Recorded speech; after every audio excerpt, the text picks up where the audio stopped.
School Figure TV. Revolutionary salute.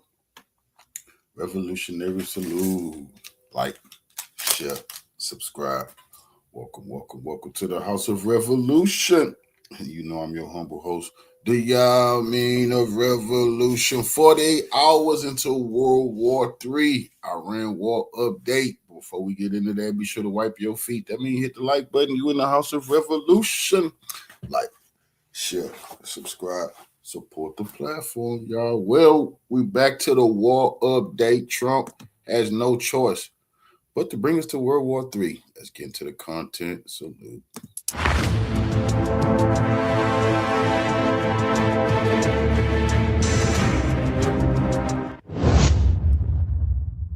A strong explosion rocked central Israel on Saturday night in the Beit Shemesh area, west of Jerusalem, creating a giant mushroom cloud, and the cause of the explosion remains a mystery. Witnesses said the glow of the explosion could be seen for tens of kilometers, and the sound echoed near Beit Shemesh, a city targeted by Iranian missiles in March. Local media reported that emergency services were not allowed to enter the area. According to the official version, it was a controlled detonation of an unexploded Iranian missile. But local residents reported receiving no prior warning. Israeli media also rejected this version, stating, "In a controlled explosion warnings are given to residents." Furthermore, such a maneuver never causes an explosion of that magnitude or produces a giant mushroom cloud. The massive explosion and fire near Beit Shemesh was a planned test at the state-owned Tomer defense plant, the company claimed. No casualties were reported, although the Beit Shemesh municipality said no officials from the company or defense establishment had notified them before the explosion, while the Israel Fire and Rescue Service said the defense establishment had notified its delivery center in advance. Tomer develops heavy and light rocket engines, including those for Arrow missiles, Barak MX missiles, precision rockets, and satellite launchers used by Israel.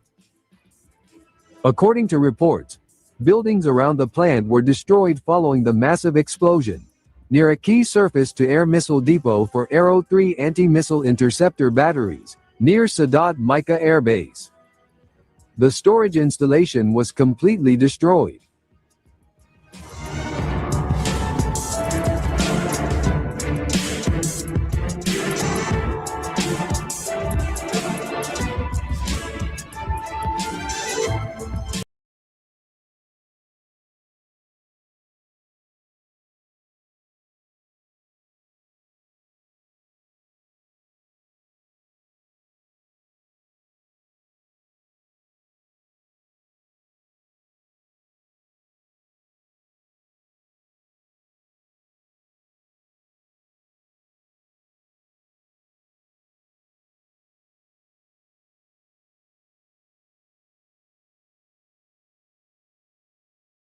Winning deals. Don't stay stuck in the past.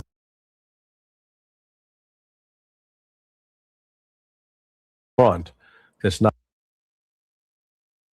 or if it's gonna, be brought to an end with Iran in control of the Strait of Hormuz.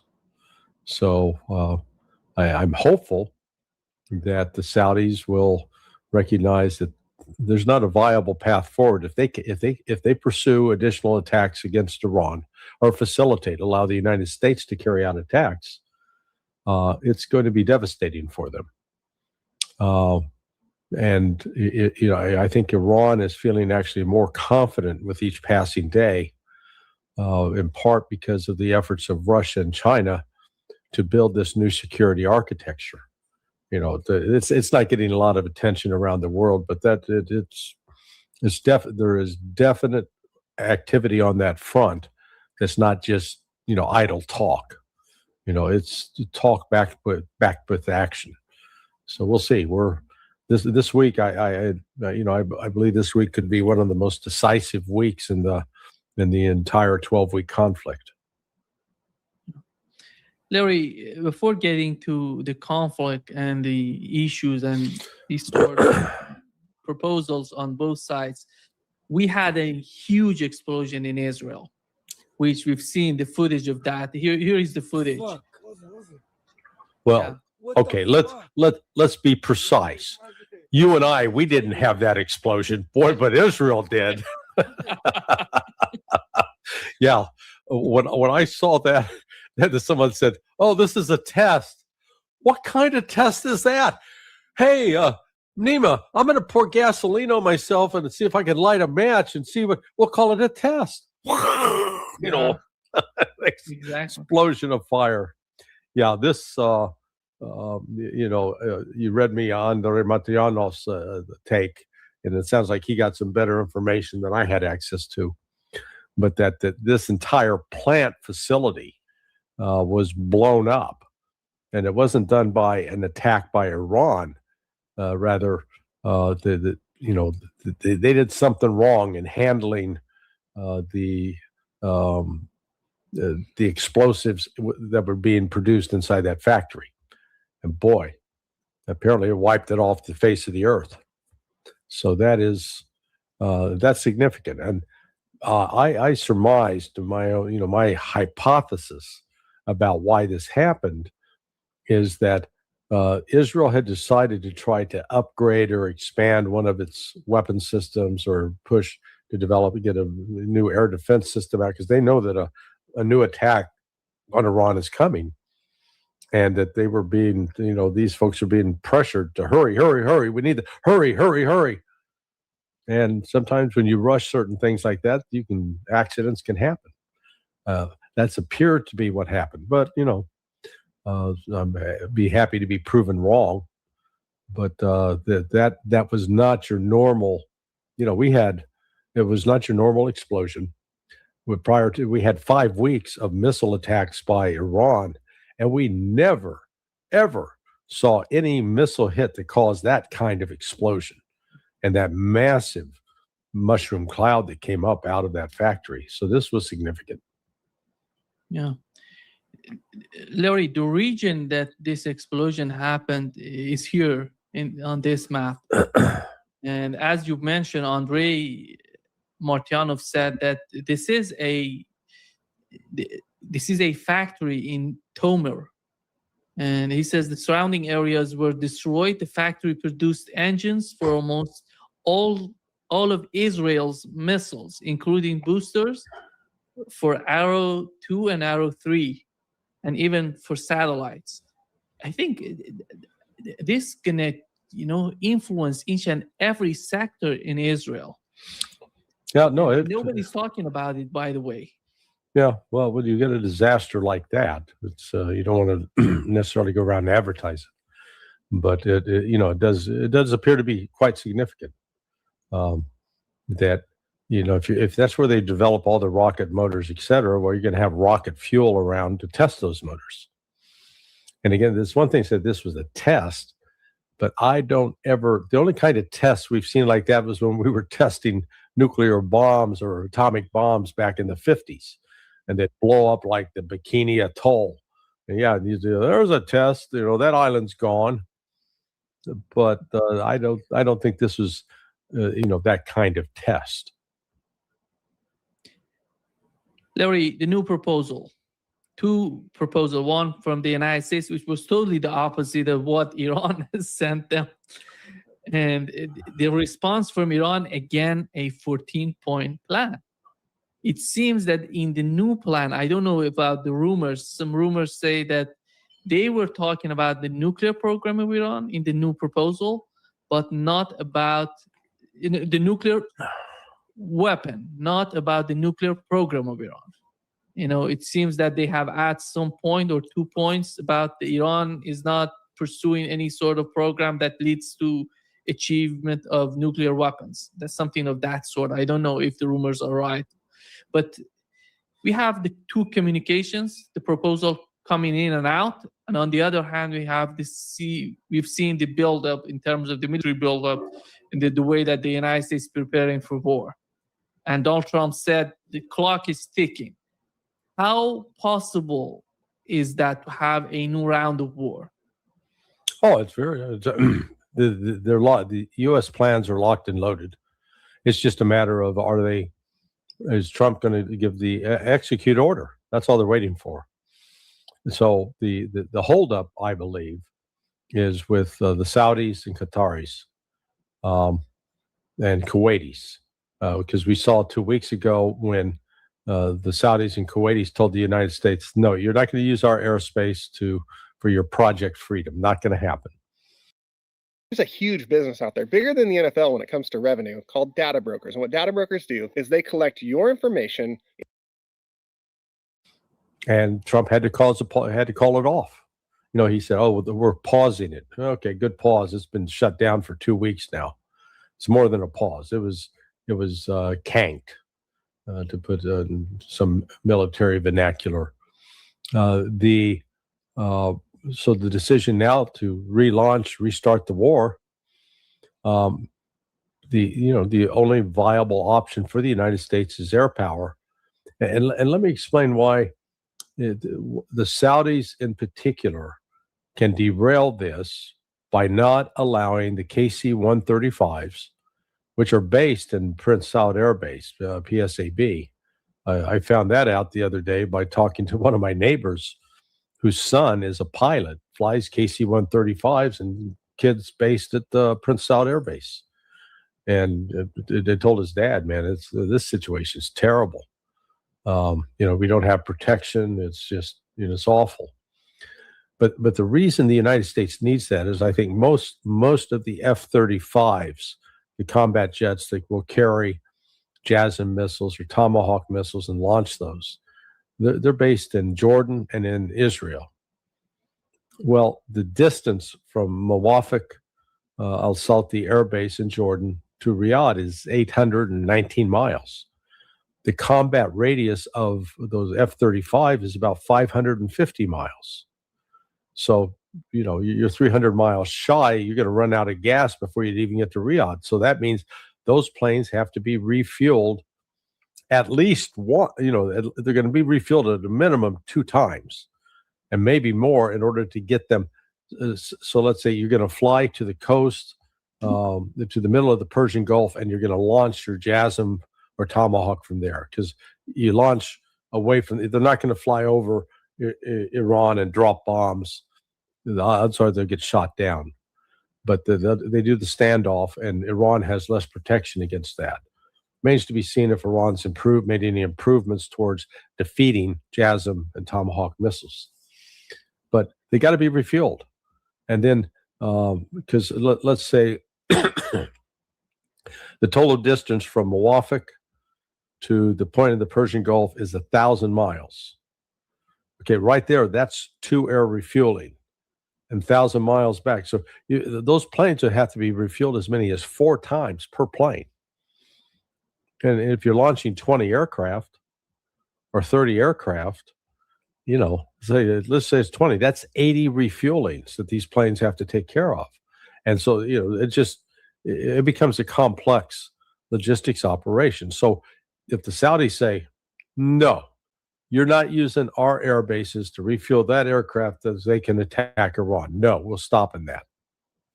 The attack doesn't happen. So that's what, I don't know what we'll know probably by Wednesday or Thursday at the latest, if the Saudis have made that kind of decision or not. Because if they decided to go along with the United States, then I fully expect that the renewed attacks on Iran could start as soon as tomorrow. But if they don't have the air logistics sorted out and access to fly over Saudi or Qatari airspace, then it could be put on hold. And the longer it's on hold, the more opportunity for the diplomatic solution. And what I mean by that is what China and Russia are proposing. In fact, the United States is actually sort of irrelevant to it, because the Chinese and Russian proposal is to bring together Turkey, Saudis, and Iran into a strategic regional alliance that they would agree to protect the interests of all the countries in that region, except for Israel. I mean, it leaves Israel on the outs. But the sort of the fundamental premise in that new security architecture is the United States has got to get the hell out of the Persian Gulf, remove its bases, remove its personnel. Now, that's already happened in a de facto manner, just by virtue of the military activity during the first 5 weeks of the war. Now it is, it's the United States just doesn't go back out and reoccupy some of these bases because they've been virtually destroyed. Larry, two important things happened so far. One of them is these two secret Israeli bases in Iraq. Yeah.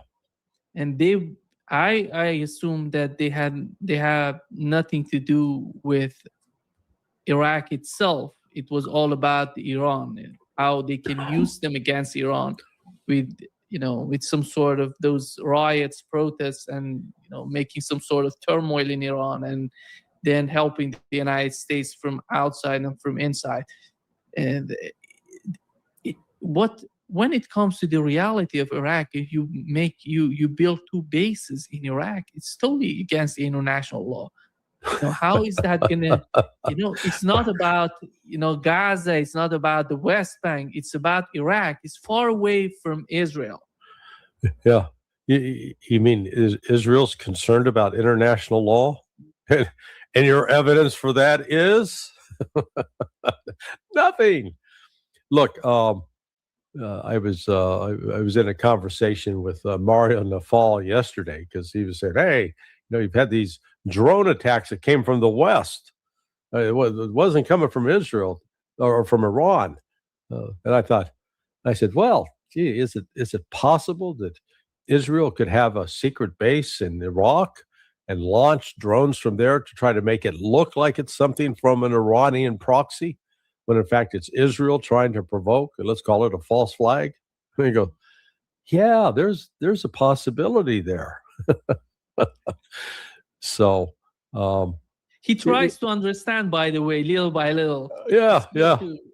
Because many people are criticizing, let's put it this way, Larry, many people are criticizing you and me. They said to me that you two are going on his podcast, but no problem with that. We have the differences, but the guy is totally open to understand what we're talking about. Yeah, he's not a rigid ideologue. Yeah. And he's not some passionate propagandist. Yeah.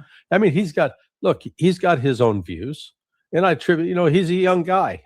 He doesn't have a lot of experience, and so, but he honestly expressed what he thinks, and then when I disagree with him, I do it politely, and he listens, and sometimes he has a change of heart. So, but as we were talking, he thought, well, was this possible that Iran was trying to restart? And I'm saying, Iran right now holds the cards. They're in a superior position because I'll call it playing the victim, by not initiating contact. You could very well justify that they could have taken preemptive strikes. They had the intelligence.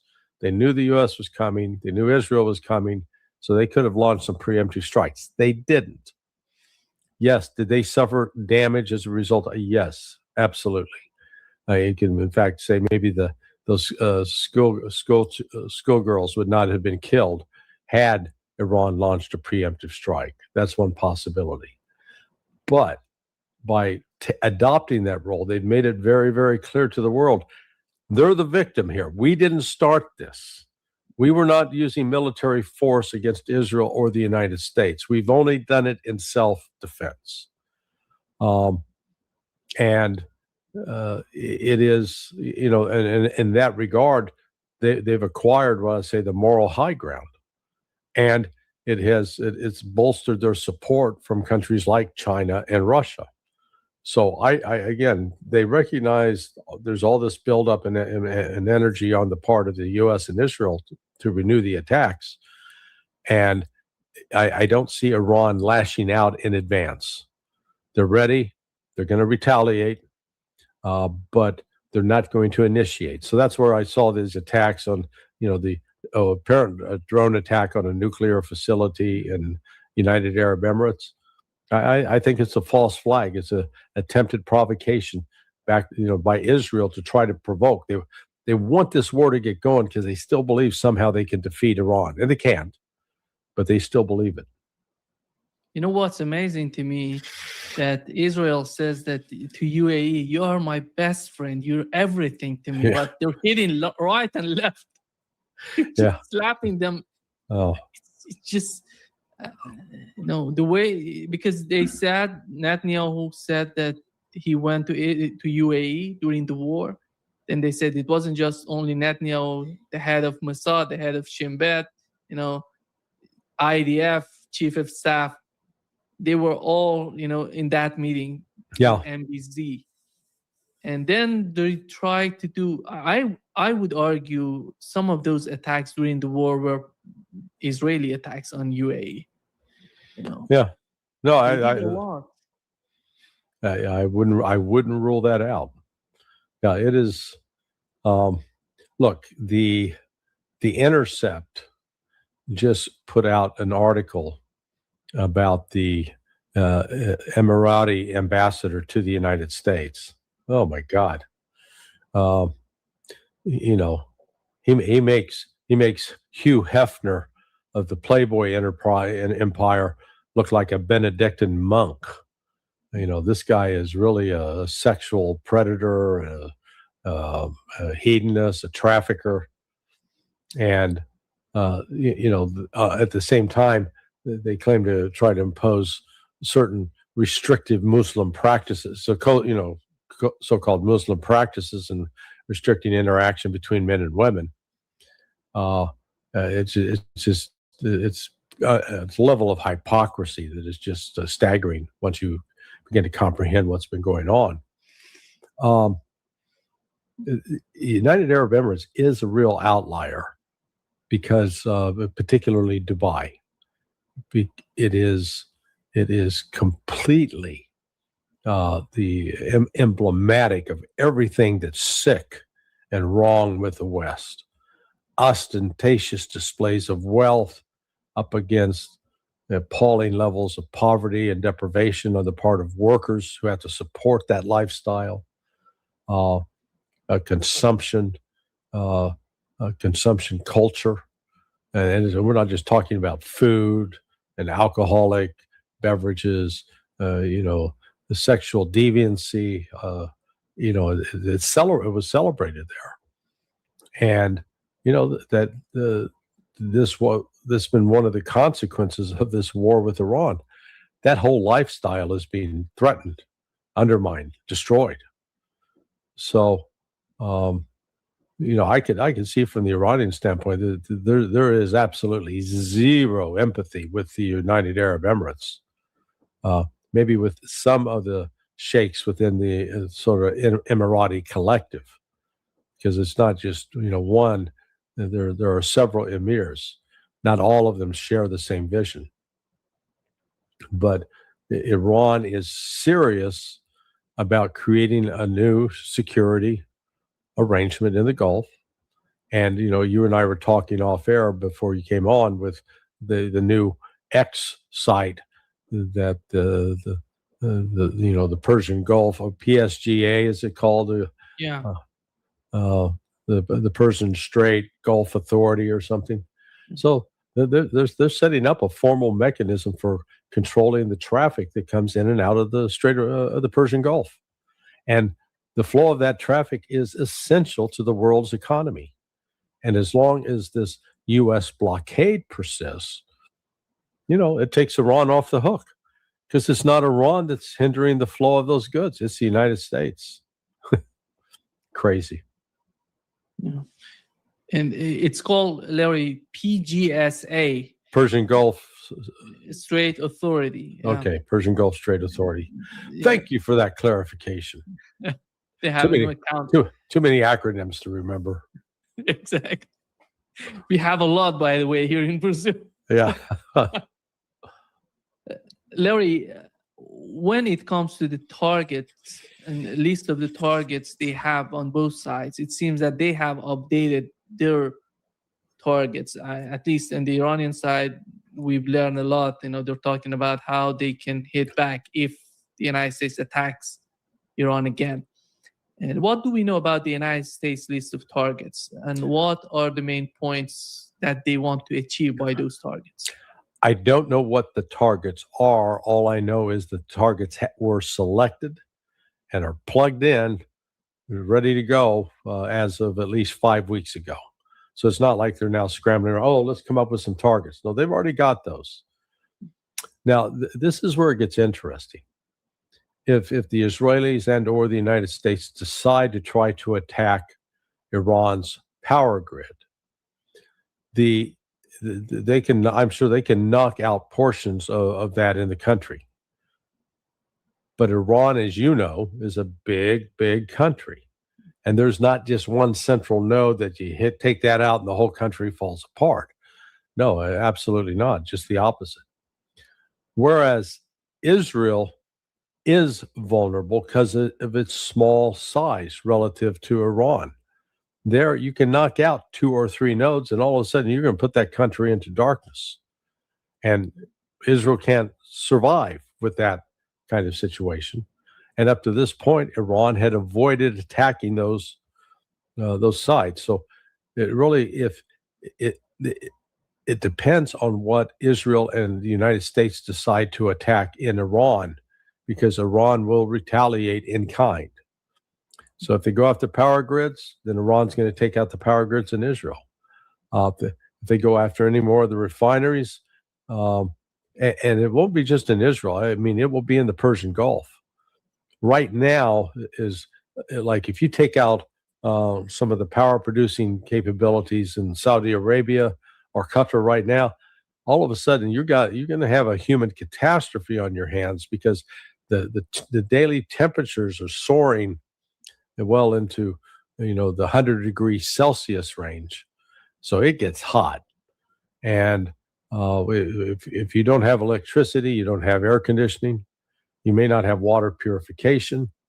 So a whole number of cascading effects that would compel people to have to start leaving the area. And, and I think that's another consideration that's in the back of the mind of the Saudis and Qataris, that, they know that the United States cannot protect them from Iranian retaliation.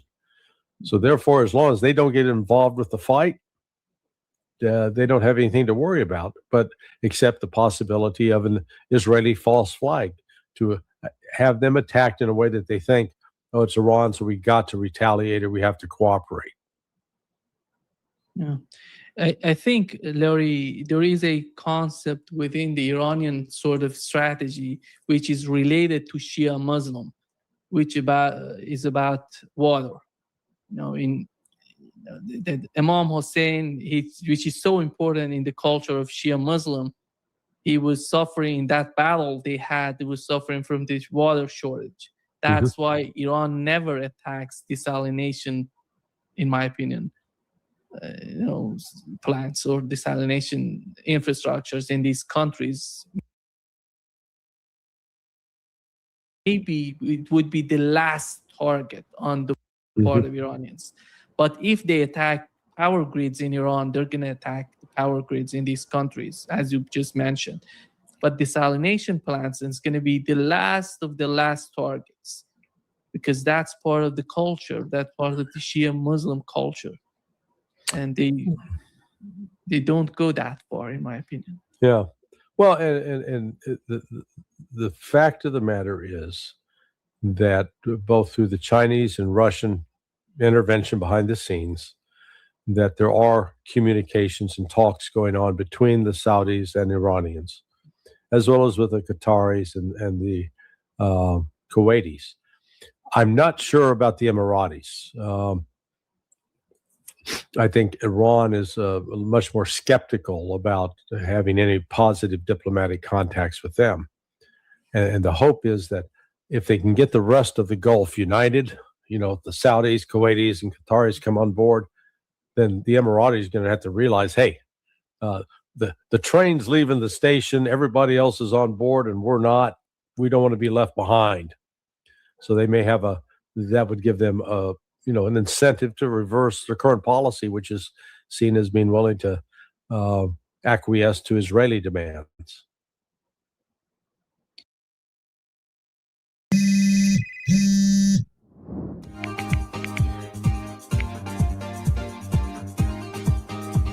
Try being verified now.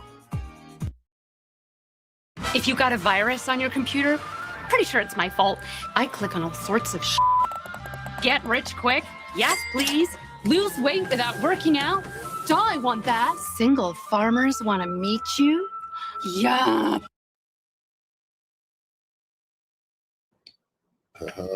Larry, is Israel prepared? And how prepared is Israel for the war? And is that going to be the United States? Because there are two, Donald Trump is talking about two options. One of them is attacking Iran. The other one would be, the plan they had to open up the Strait of Hormuz, the Project Freedom. And they're going to escalate. They're going to do something about it, opening up the Strait of Hormuz. And how about the United States going after that Project Freedom again instead of attacking Iran? Yeah, I don't... and what Israel has to offer the United States with that concept. Yeah, Israel doesn't have a lot to offer. They are, as we talked about our friend, Professor Jiang. Oh, Israel doesn't need anybody. It's this regional power. It builds its own bombs and flies its own planes. And no, it doesn't. It's dependent upon the United States. So to the extent that the United States comes back in and basically empowers Israel to continue to carry out attacks, they'll hit targets. The attacks will be carried out via long distance, the Tomahawk and the JASSMs. Remember, the JASSM has an effective distance up around 500 miles. So if you're 100 miles off the coast of Iran, you fire it, it's going to go 400 miles inside. So you can reach a lot of locations, but it's not just a matter of blowing things up. That even if you destroy a target on the ground, how does it affect the ability of the government to actually rule, to control resources, to retaliate? And that's where Israel has its limitations, because it is not. If Israel was left to its own devices to do this, it could not fight and sustain this war. Just can't do it. It's entirely dependent upon the United States. So there is, the meetings that took place, conversation between Trump and Bibi Netanyahu yesterday. Yeah. Again, I think they're trying to figure out, okay, how far did we go? What did we do? When did we launch? Those are all questions. But part of the unknown is, will the Saudis go along with it? Will the Qataris go along with it or not? That remains to be seen. We didn't hear about any sort of conversation between Donald Trump and Saudis or the government in Qatar. Donald Trump himself said in his latest interview that the war is because we wanted to help Israel, Saudi Arabia, Qatar, all GCC countries. But the communication is just between him and Benjamin Netanyahu. None of these countries, it seems to, at least, we haven't heard about any sort of communication or talks between the two head of states, if I can put it this way, the Crown Prince of Saudi Arabia and Donald Trump, for example. No, it's there's no doubt that the United States is completely beholden, if not under the control of the Zionist lobby. And the other sort of a backstory here will be what happens tomorrow, Tuesday, in a congressional primary in Kentucky for Thomas Massey, who has called for registering AIPAC under FARA as a foreign lobbyist, which it absolutely should be registered as such. The Zionist supporters, all these outsiders, these Israelis, including Miriam Adelson, who is an Israeli. She's not really an American. She's an Israeli. That's who she. That's where her loyalty goes first. They poured millions of dollars There has never been an election in the history of the United States where this much foreign money has been poured in against one candidate. If Massey loses, it's going to show the power of foreign money. Yeah. But if Massey survives, and this is rejected, then that is going to send a devastating message to Trump, and it's going to, all of his attempts to attack Massey and smear Massey, they'll blow up in his face. And I'm hoping that happens. I really do. That, and I know Massey's opponent, Ed Galron. I first became acquainted with Ed Galron 29 years ago when we were involved in. He was an active duty Navy SEAL at the time. He was the exercise coordinator for a U.S. military exercise that I worked on that was held actually in Jacksonville, Florida, of all things. Then I ran into him again a few years later in Panama as he and his family were leaving the country. And I liked Ed, but he's just allowed himself to be used as a complete tool of the Israelis. And I find that shameful on his part. So far, they spent something like $10 million. Oh, I think it's more than that. I think it's more than that. I thought it was approaching like 20 million. It's some crazy number. Not just the money against Massey, it's about Donald Trump himself. Pete Hegseth. We had the Vice President of the United States, J.D. Vance, going against, attacking Thomas Massey. They're doing everything to remove him. I hadn't heard that. So did Vance came out and attacked Massey? Huh? I hadn't heard that. Yeah, he attacked him. He said that Thomas Massey voted against each and every resolution that we wanted to pass, and he's against us. He's against the party. He has to be removed from power. Yeah, well, shit. Then fuck Vance. I had held out some hope that he could have a representative, a moderate, an alternative to Trump. He's just another tool. So if you ever do want to prevent yourself and your private information from being out there on the internet all willy-nilly, and you want to protect your private, there is no future for J.D. Vance, in my opinion. Yeah, no, he's toast. He's toast. He has he's chosen the dark side. Yeah. Larry, when you look at the Russia and China today, we know that Putin announced that he's going to be in New Delhi in India in September. Oh, okay. BRICS. Oh, well, yeah, for the BRICS summit. Yeah. Right. They're going to be there. Donald Trump had a meeting with Donald Trump had a meeting with Xi Jinping, and this Wednesday we're going to have Vladimir Putin visiting China. Actually, Tuesday he arrives. He arrives. He arrives in about 10 hours, 12 hours. Yeah. Into China. The meeting going to be on Tuesday or Wednesday? I think he arrives on Tuesday. Maybe he arrives late in the day, but the meetings will be on Wednesday. Yeah. I would assume they're going to talk about the situation with the energy, Larry, because right now IEA chief warned commercial oil stock could last only weeks mid Hormuz closure. Mm-hmm.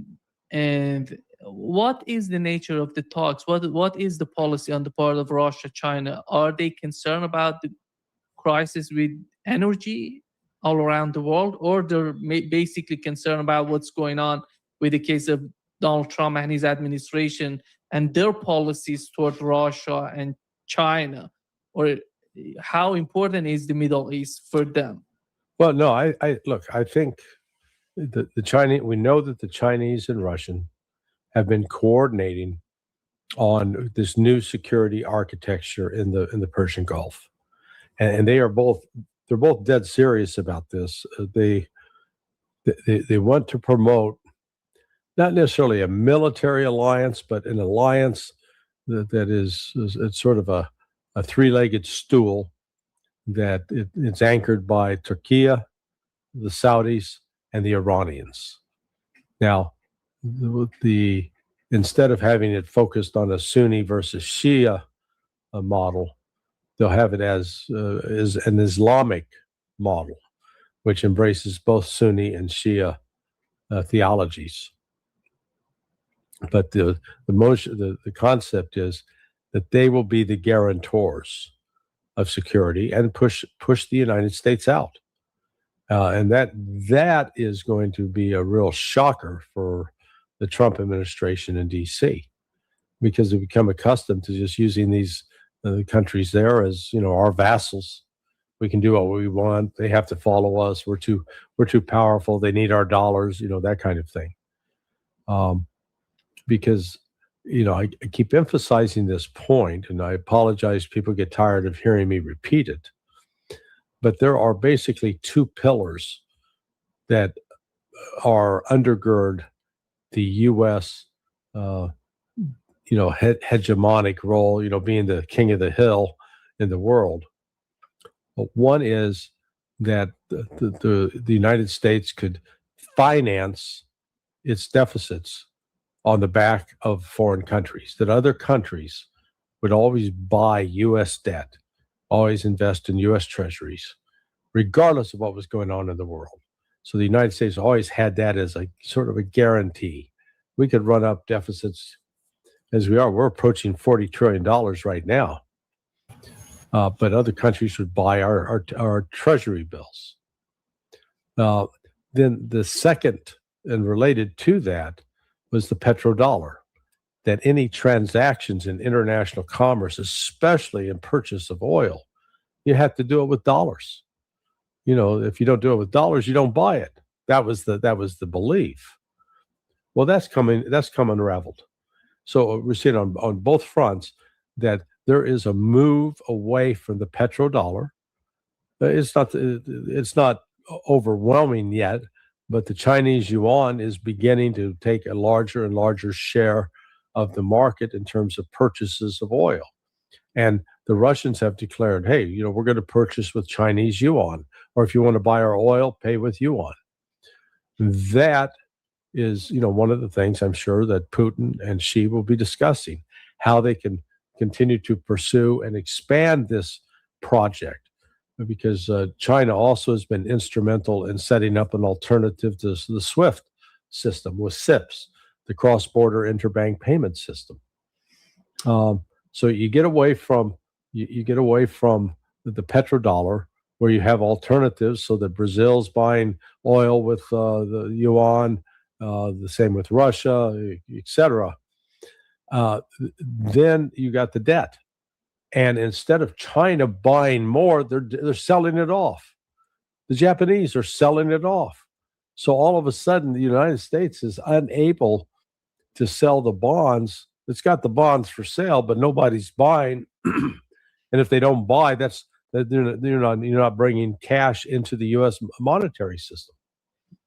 And so then that sets the stage for a recession on the part of the United States, where it no longer can finance its deficit, or unless we borrow against ourselves. So those are the two things at work, and I'm sure that's part of the strategic discussion that Putin and Xi will be engaged in. For over 20 years, Finance of America has helped homeowners just like you find a better way to.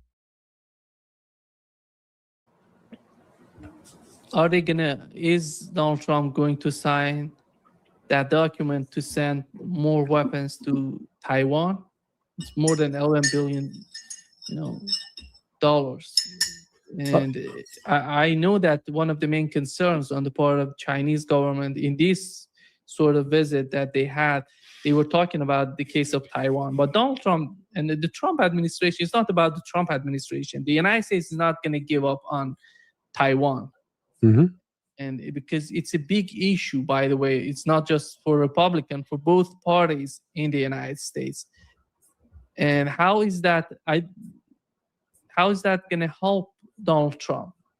Or is there something, some sort of secret deal between Donald Trump and Xi with the case of Taiwan, and somehow China helping the United States in the Middle East? I ask this question because we hear these rumors from our audience. I want you to address that. That's not my Well, question. Go ahead. The United States is engaged in a fraud. Hey, Nima, how would you like to buy a Lamborghini from me? Just I need $50,000 from you up front, and I'll get you that Lamborghini. And then you're gonna say, well, where's the Lamborghini? Oh, I don't have it yet, but I will. So I'm selling you something I don't have.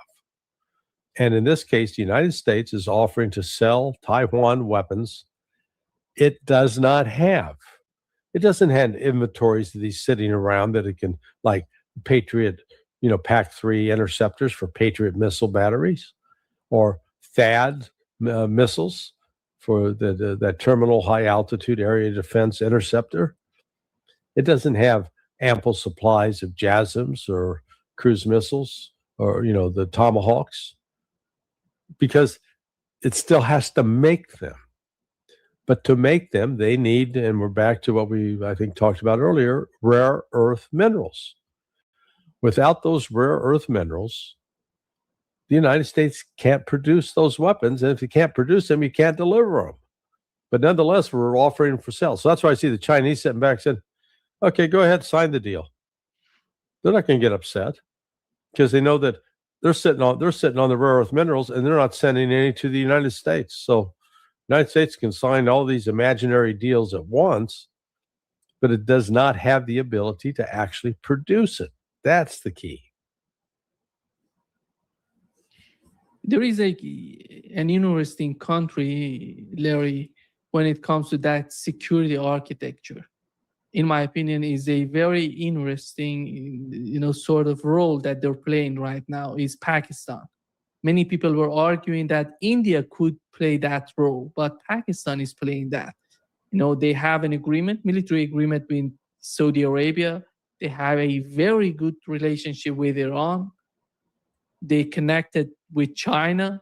They have good relationship with Russia. We had, their prime minister telling Russia, saying to Vladimir Putin, we want to have a better relationship with Russia. Their mindset is toward the east, not toward the west, as India is today. And how are they growing their influence in the region, or they're helping the region to be more stable? I'm talking about the Pakistani government. And Pakistan is the pointy end of the spear for China. So the emergence of Pakistan as the major intermediary between the United States and Iran has been at the behest of and in coordination with the Chinese. And at the same time, the Pakistanis are keeping the Russians informed as well. So, Pakistan's they're a major player here. And to that extent, they have a security agreement in place with Saudi Arabia already. Now the question is, who are the Pakistan going to protect the Saudis against?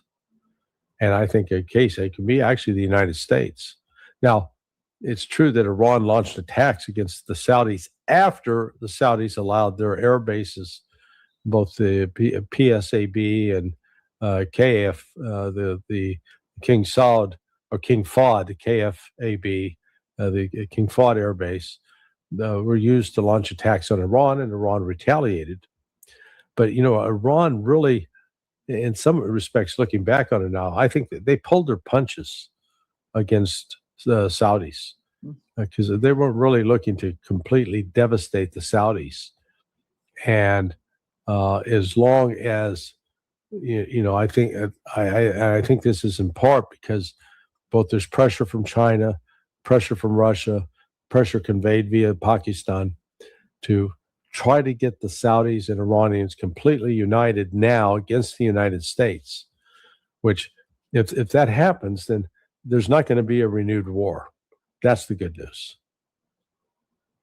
Where are we with the Abraham Accord, Larry? Dead. It's kaput. there's no future, no hope for the Abraham Accord.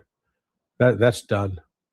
It's been proved that it's not viable at all.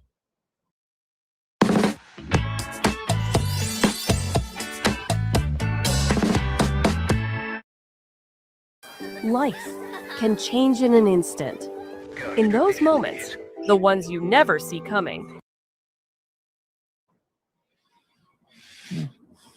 And nobody seems to care anymore about that because nobody's talking about it. Donald Trump, before coming, he said, I'm going to revive the Abraham Accord. And that's gone. That's totally gone right now. And nobody's talking about it. Yeah. Yeah, no, it's, it's done. And so the way forward is the ultimate solution will be that this new security architecture gets up and running, and the U.S. is effectively pushed out of the Persian Gulf.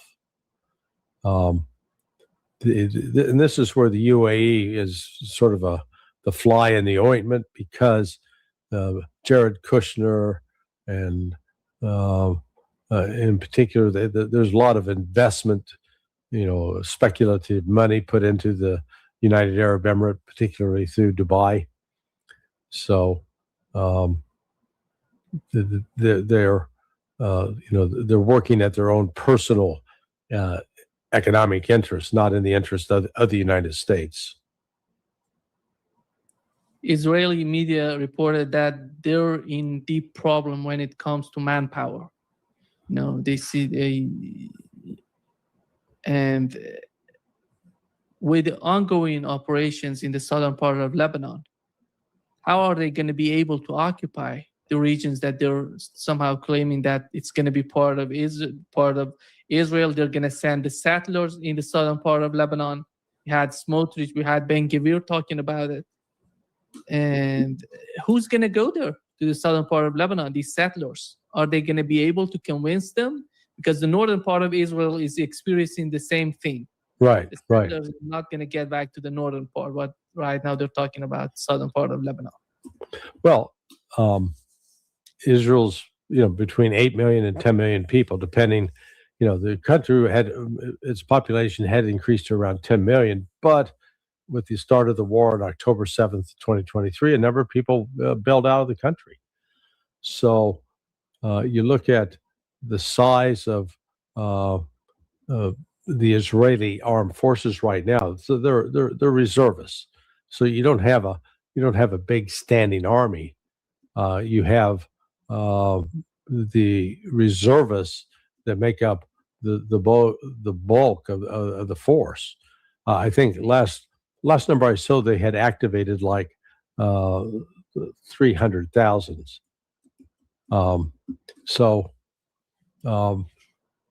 That is the size. If you look at like the size of the army in Turkey, that's the size of their army. So I think I was just looking up while we're talking just to make sure. Yeah, so the peak mobilization in the wake of the October 7th attack was they activated 300 to 360,000 reservists. Now, since then they've gone down, they've dropped down much lower. But when you look at total capability, Israel total number is like 400,000. So if you're going to conduct a military operation in Gaza and using ground forces, and a military operation in southern Lebanon, and ground forces, and a military operation in Syria, you stretch their assets beyond what they're capable of. I mean, look, the United States, the current size of our army is 452,000. And we got a population of 310 million, 320 million to draw from.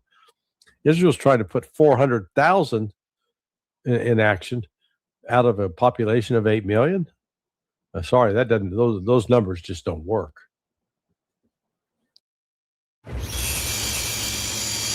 Northern Tool and Equipment. get serious.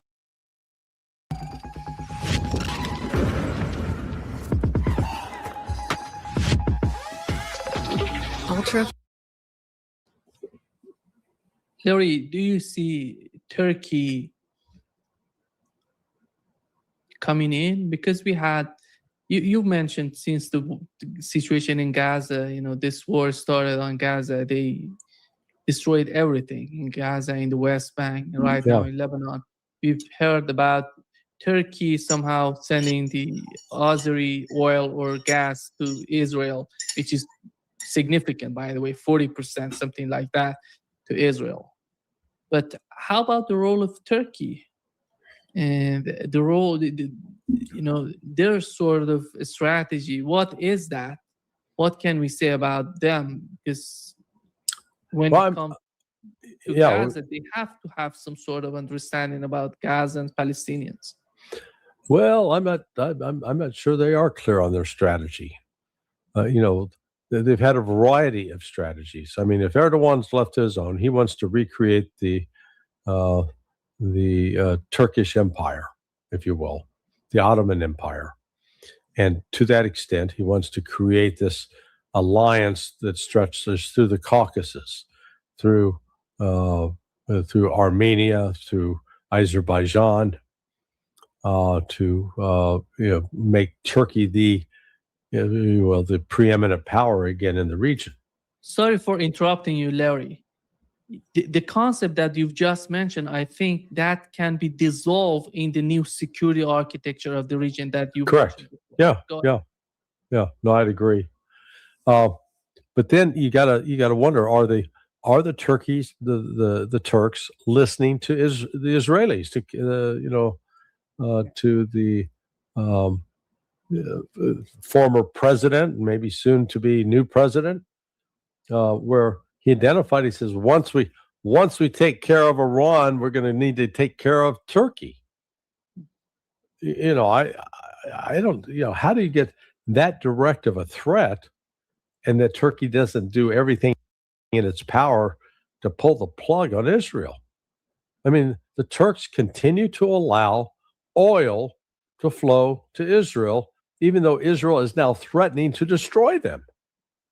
I mean, I don't get it. It's like the Turks have no self-respect. At that point, the Zionist thugs they've declared what they're about, so you better deal with it. So that's where Turkey is. They got to figure out.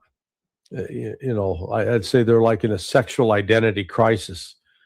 They're born male, but they keep entertaining the possibility that they may be female. So they're like a transgender crisis. Am I this? Am I that? Am I this? Am I that? Figure out what you are. If you're a nation and you got any national pride, then understand the country that represents the greatest threat to you is Israel. Nobody else.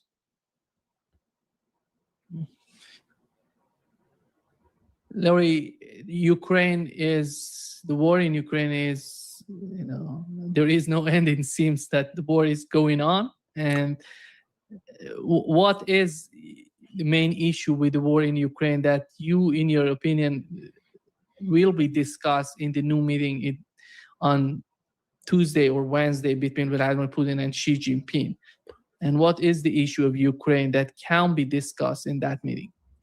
No, I think then Putin is simply going to give him an update and show about that Russia is going to expand its offense against Ukraine, and it will include attacks on Europe.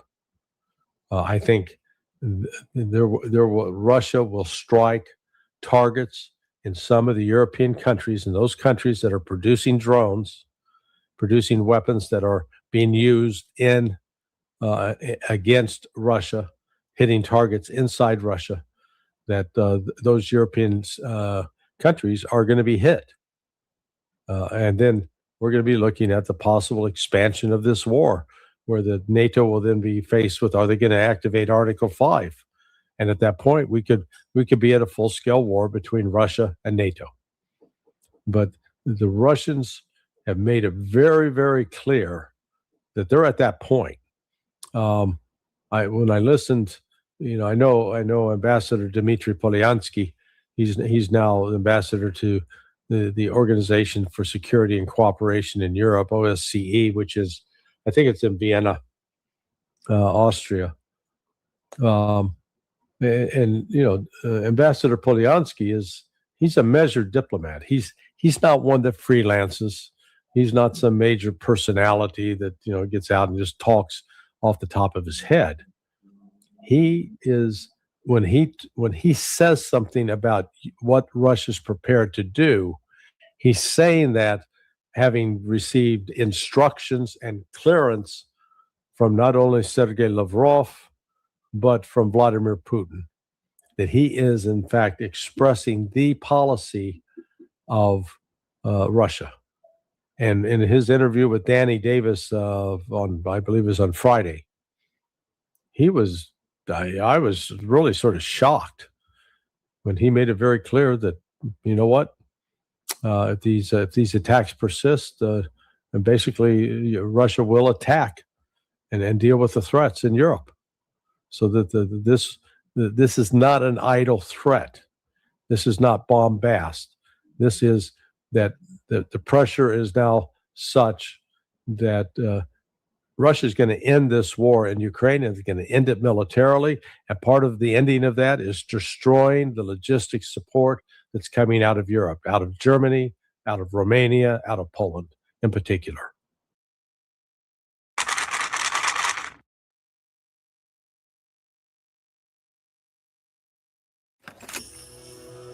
Spice is life, spice is blood, spice is everything. My name is Dimple. My name is Anish. And we're the founders of Mr. Cooks. I grew up in Mumbai, India. It was busy and beautiful, both at the same time. And out of France. But if they escalate the war, how is that going to be able for the United States? Is that possible for the United States to participate in that war? They don't have. Yeah, well, what's the United States going to do? I mean, that means at that point we would have to pull resources that are right now focused in the Middle East. The United States cannot fight a two-front war. Now, let's be clear about that. We don't have unlimited resources in both manpower, air power, and offensive missile power. We don't have that. So the odds that the United States would want to embroil itself in a war between Russia and Europe, there'll be a lot of consternation expressed, but in terms of being able to do anything practically, no, that's not going to happen. Yeah.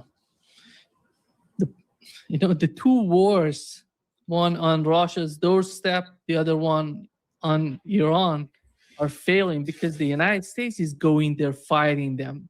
Yeah. They're not coming to the backyard of the United States fighting the United States. Nobody's willing to do that, by the way. China is not going to do that. Russia, Iran, none of these countries wanted any sort of war against the United States. Well, is the United States going there and Well, no, I don't know what you made as the thread I read, and I haven't verified that it was in fact official Iranian government policy, but some Iranian officials said basically, if the United States attacks us again, we have intercontinental ballistic missiles that can hit Washington and New York, and we'll use them. And I'm saying, whoa! Now that would be a stunner, if and so we'll see what happens. I mean, Iran. If the United States launches a new attack on Iran, then Iran is entirely justified in doing that. It's just I don't know if they actually have the capability, or they're just talking through their hat, or So I hope we don't find out. Because they put these limits on the range of the missiles they have by design. The former leader of Iran, supreme leader of Iran, he said that we don't need to that much to go that far with the range of missiles. I don't know if they have changed that concept. They have the capabilities to increase the range. Right. No, I know that. And that's why when I saw this statement, I thought, boy, that's a new escalation. Thank you so much, Larry, for being with us today. Boy, well, we're going to see what the week brings. Hopefully by the time Colonel Wilkerson and I are back with you on Friday, we're still at peace, or relative peace. Hope so. Yeah. I'll let you know if I hear anything. Yeah, exactly. But anyway, good shirt choice today, by the way. Thank you. You too. You brought your A game. Thank you so much, Larry. See All you right, soon. my friend. Behave yourself. Bye-bye. Bye-bye.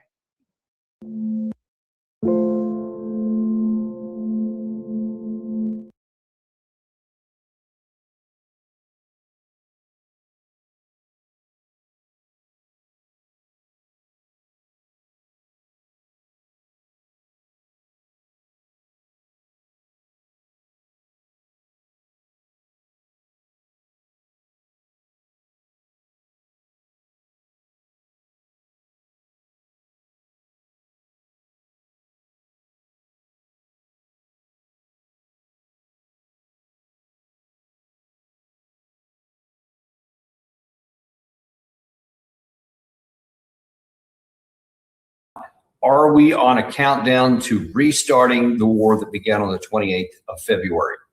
Remember, we first fought 40 some odd days of a high intensity conflict, and then we had a ceasefire, a pause, whatever you want to call it, all kinds of claimed reasons. But then we've been now for several weeks in this period of time, hoping to use that as an opportunity to find any way to have a negotiated settlement that would end the war.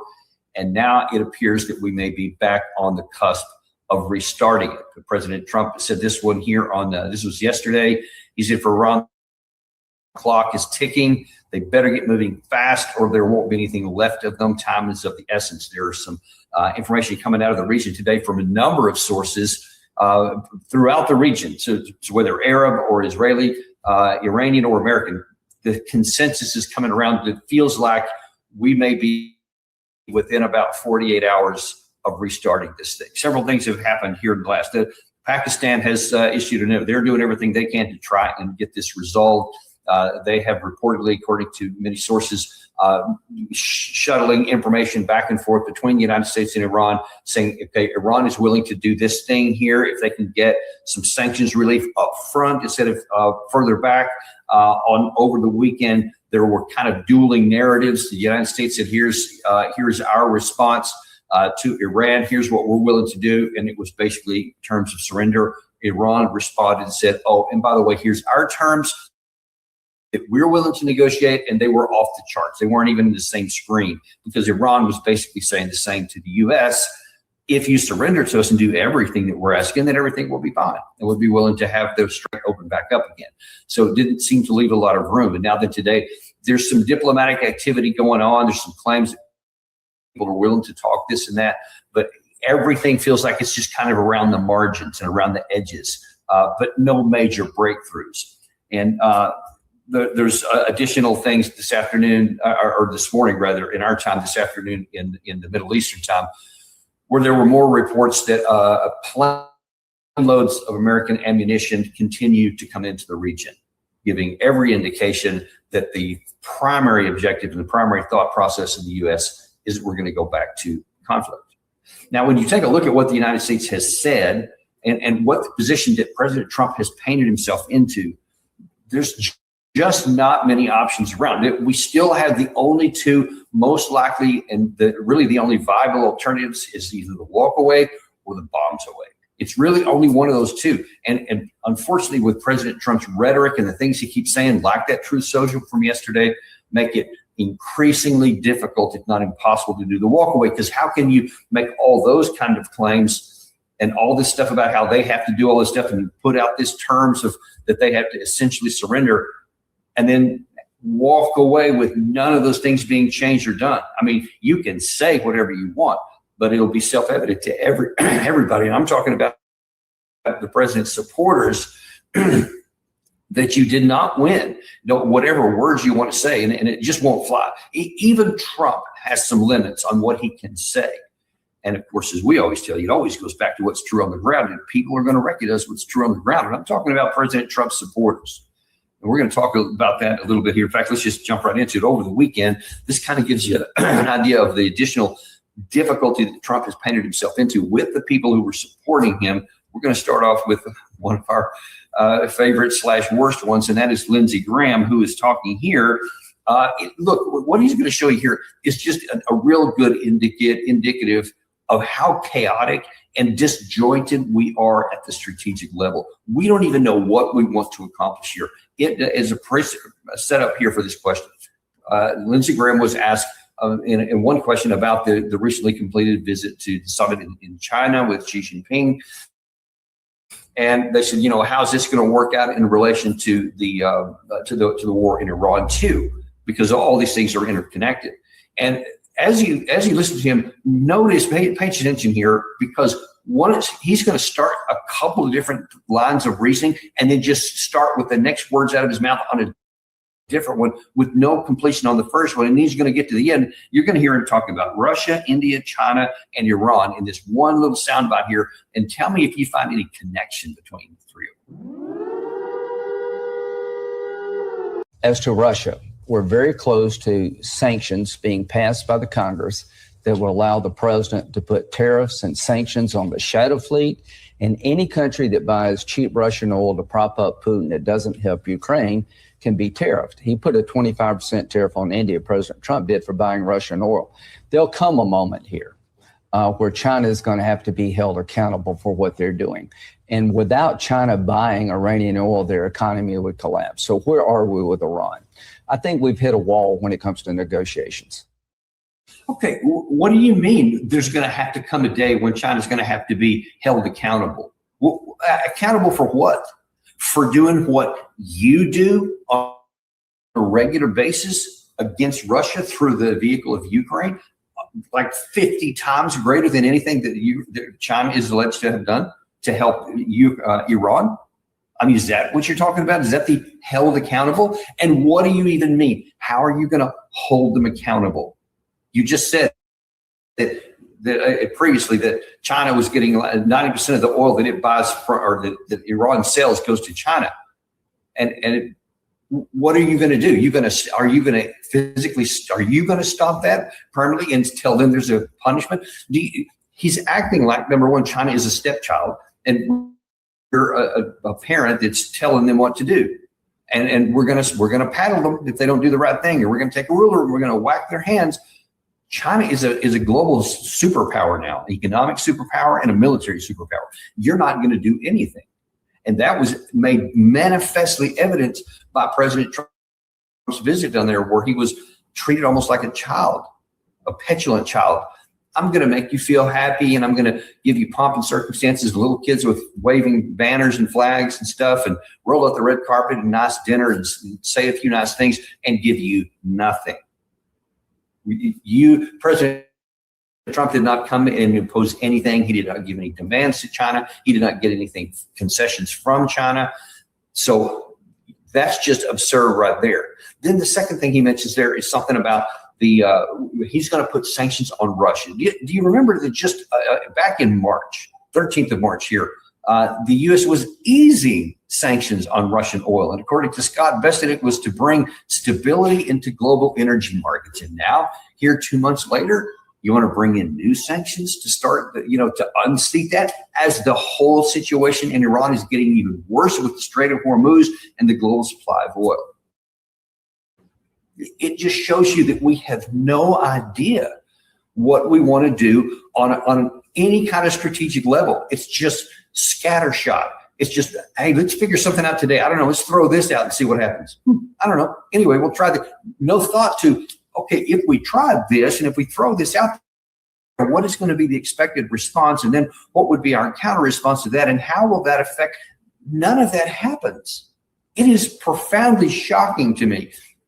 It shouldn't be, maybe, but it still is. It's still hard for me to get my mind wrapped around the paucity of strategic and intellectual rigor and capacity among the so-called elites in our country. And yet these are the guys that have President Trump's ears. Lindsey Graham is, of course, one of the main ones. We talk about him all the time. Jack Keene's another, and you're going to hear from him in a second. But we're not finished with Lindsey just yet, because the next thing he talks about is he's talking with a lot of arrogance here, like we're calling all the shots in Iran. And by the way, as he mentioned there at the end of that one, he thinks they've come to an end of negotiations. Well, yeah, if all you're doing is telling them that they're going to surrender, then there's not a lot of negotiating going on there. But I'm sorry, I interrupted. He continued. The president's had it with moving the goalpost. You get a deal, the next day they wake up in the president's word. It's like we never had the conversation. So what happens next? I think we hit a wall on deal making. I would encourage the president look at reducing Iran's military capability even further. They've been dramatically weakened, but they're still targets that could weaken them more militarily. And I would also keep the embargo on to weaken their economy. And I'd let the Iranians know if you keep terrorizing the region, Carg Island, which is your source of revenue, will be in play. I think that would be the smart next play. You can't pursue a deal more than the people on the other side want a deal. You can't, but he's not talking about a deal. He's talking about surrender. He's saying, here are our terms, you will comply or you will be destroyed. Friends, that is not negotiation. That is not a deal. When President Trump, when Lindsey Graham, when Jack Keane and some of these others talk about they want a deal, they're lying. They're lying. They don't want a deal. A deal means that you have two sides come together and they have discussions and then they both walk away with something that they can live with or something that can be ideally a win-win. That's not on the table here. That's not even on the table. There is only you see in the rest of his language in his recommendations. I think that we should tell them we're going to destroy their oil revenue capacity and we need to attrit their military capability some more. And you see that again, just like I talked about in the previous clip, where we're scatter shooting strategically. So over the past couple of months, I've been telling you guys all about data brokers and their impact on everyone from buying and selling all of our personal information. And nobody is rationally thinking about, if I take this action, what is going to be the counteraction? This is the premier problem with that I'm talking about, the example. You say, let's attrit their energy infrastructure a little bit and their military capacity, whether it's Carg Island or military targets. What do you think Iran is going to do if you do that? What did they do in the first round? You're going to hear from an Iranian in a minute, and they'll answer that question for them. I don't have to answer it to you, but you can just imagine they're not going to sit passively by.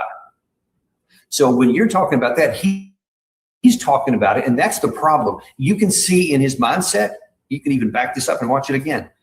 He's talking like there won't be a response, like it's in a vacuum. Like our action here, I'm just going to take the current status that exists right now, and then I'm going to reduce their military capacity here while keeping all of ours here. And that'll cause them to change their decision and surrender to us and give us what we're demanding. But that's not how the world works. It's not how it's worked. It wasn't in 2025. That's not how it worked in the first 40 days of this one. It's like, what in the hell is wrong with you people? There will be a strong response. And whatever you think this dynamic is right now, if you go and start hitting this, and you will, if you strike this, you'll diminish it without question. And you can cause severe damage to their energy infrastructure, which will have long-lasting impacts on Iran. That's a fact. But it's equally a fact, this side will also be severely damaged in the response. Iran has been unequivocal in what they have said and what they have done, and they have lined up in this area. And you dare not ignore that. But we are, and again, recall, this is a guy who's in President Trump's ear all the time. Well, there's another one that's in President Trump's ear all the time too. And if Lindsey Graham is at least giving voice verbals to saying, hey, we want to have a negotiated settlement, Jack Keane doesn't. I think President Trump has exercised an enormous amount of strategic patience here. He was given some indications that these guys were willing to make a deal, and he's given them 5+ weeks to come forward with something. And obviously what they were doing, their objective was, I think, to delay, not to make a deal. And the president has ran out of patience. I don't think there's any deal to be made here. And the problem I've always had with the deal, even if the deal is perfect, what we do with any deal is we have to give them money to adhere to what they want in the deal. They want their frozen assets to be given to them. That's $100 billion. They want sanctions removed. If we ever did that, what are we really doing? The regime not only survives, but we wind up financing their recovery. So Jack Keane's been talking this since before the war started. You may recall he says no deal, no negotiations, because we can't have a perfect deal even that leaves them in power, according to him, because they can't exist. He can't have a negotiated deal because they can't exist. Now, you know, the classic thing about, you know, you got a Satan on this shoulder and you got an angel on this shoulder, and the guy in the middle is trying to decide, well, you know, who to listen to. This one is worse. This is with President Trump. You have Lindsey Graham on one shoulder, and you have Jack Keane on another shoulder, and of course Mark Levin and Keith Kellogg and all these other guys just around in a little aura. And I'm sure that there are some. The Atlantic has reported there are some others in the room, but these are the guys that are constantly in his ear. And then when we see this Truth Social that he posted, the clock is ticking, and that they have to do something here, implies that he's listening to these guys. Now, I said not in India, not in Iran, not in Moscow, none of these places. Every action has a counter action. It always does, and this one will too. And over the weekend, Professor Morandi was on with our good friend from Dialogue Works, and he explained if we restart, what he believes the uranium reaction will be this time. My understanding is that if this time round, escalation will go up very fast. Iran will hit back very hard, but so will Yemen, and so will Iraq. Iraq has not shown the resistance in Iraq, has been very controlled. And the resistance in Yemen has more or less been quiet so far, because this side did not want to make this a regional war of complete destruction. Iran allows Saudi Arabia to do its exports through the Red Sea. It doesn't allow the Emirates, right? It's hurting the Emirates more because Emirates is a totally sinister regime. But Iran wants to give them a way out. But if war reignites, the Red Sea is gone. That oil is finished. And all exports from that area is finished too. That will be another 3.5, 4 million barrels a day, plus whatever else they export from the Red Sea. That will be finished.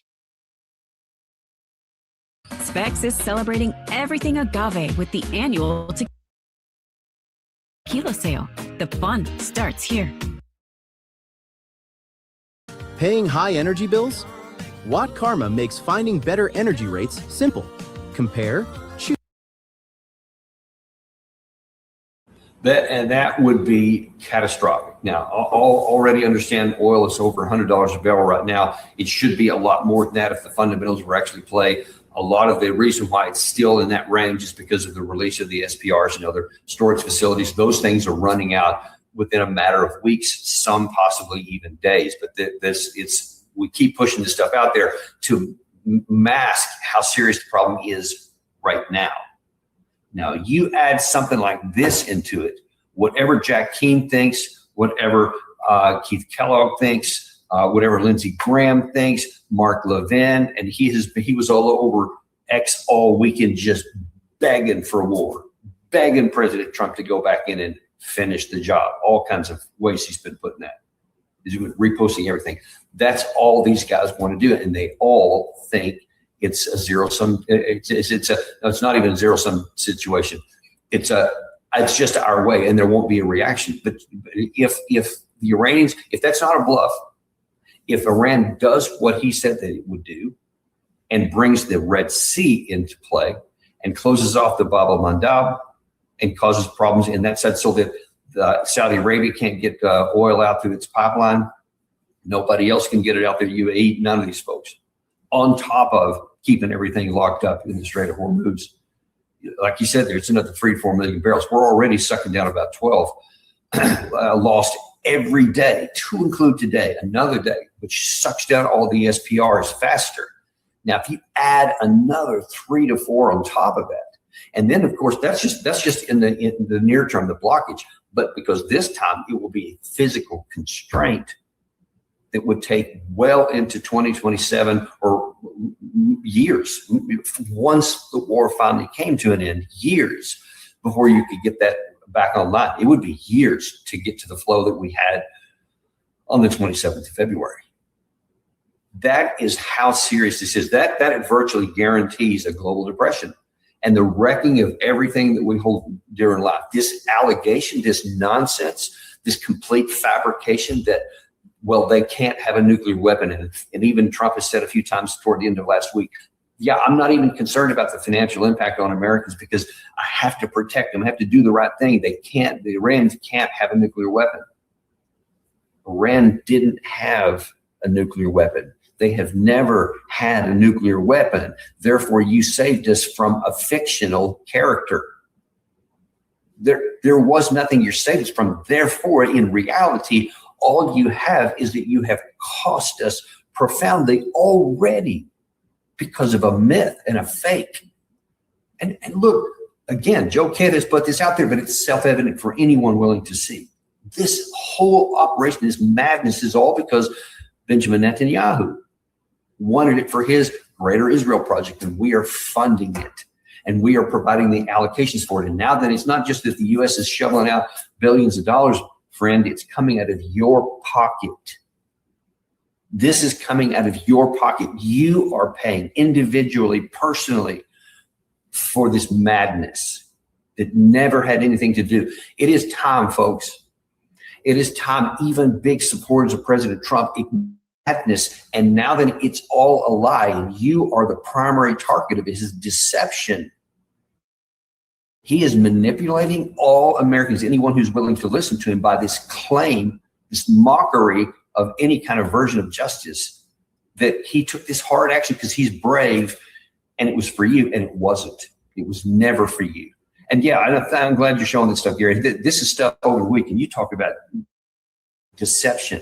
Is this something you can scroll through, Gary? There's just tons of these things where he's putting himself in all of these pictures and imagining himself as a really brave person and blowing up all this stuff like we have unlimited power. On top of these comments that you've seen, this kind of stuff is just nonsensical. This is like a kid in high school who got hold of a social media account and is posting stuff. This is totally detached from reality. That's not how it works, because for every picture that may exist in reality that he's showing there, there's another one on the other side coming back here, which they have already validated and demonstrated their capacity. We dare not get into a situation to where we prove again in this final way the reality that we don't have the combat capability to force open the Strait of Hormuz and to compel submission, surrender to the Iranian side. It just doesn't exist. And all of these things are known. All these things are out there. And everybody on the Iranian side is well aware of the pain and the power of the United States. They don't underestimate it. They realize that if this gets kicked back on, they are going to suffer tremendously. Their eyes are wide open on this. Obviously, it's been manifested on their soils. They know it's true. If Trump goes back to this, they know it's no small thing. But you see this morning, this is just hours ago, President Pezeshkian of Iran has said, we will never bow our heads to any power under any circumstances. We will engage in dialogue with dignity, the importance of truthful storytelling. In his view, lying is the worst sin, the role of the public relations, explaining energy conservation, et cetera. There's just some of this. This is actually translated from the person. This was to their own people. This was not primarily forward-facing to American public, but it certainly is being read that way, obviously, as you see in this translation here. But he's talking about here the importance of unity. So he's saying, listen, something bad's coming. We have something good to push out. From their perspective, they have power of their own. But he is saying, even if you do that, we are never giving in. So the stage is set right now. If these experts who have been looking in the region are right, and there's something about a 48-hour time window that's ticking down here, we have to hope and pray that somebody with some kind of leverage will get into the president and tell him, I'm begging him, do not do this. No bombs away. Walk away. That is still the best path for the United States. If you care about the American people, if you really care about the international economy, forget about the midterms. That's not even on the radar anymore. That should be the least of your concerns. We're talking about national survival of our economy now, way before November. And everything hinges on whether we restart this war or whether we walk away and limit the damage to what's already been done. You can't undo that, and the consequences and the ramifications are going to be going on probably for decades. We'll never go back to what it was in the 27th of February. We will long for the day when we can go back to the world that existed then, but we're not going to be able to. What we therefore have to do is make sure we don't add regret on top of that by doing something profoundly foolish and irreparably harmful to our country. That is the truth. We're going to continue to monitor this stuff. I'm obviously not in my studio. I'll be gone for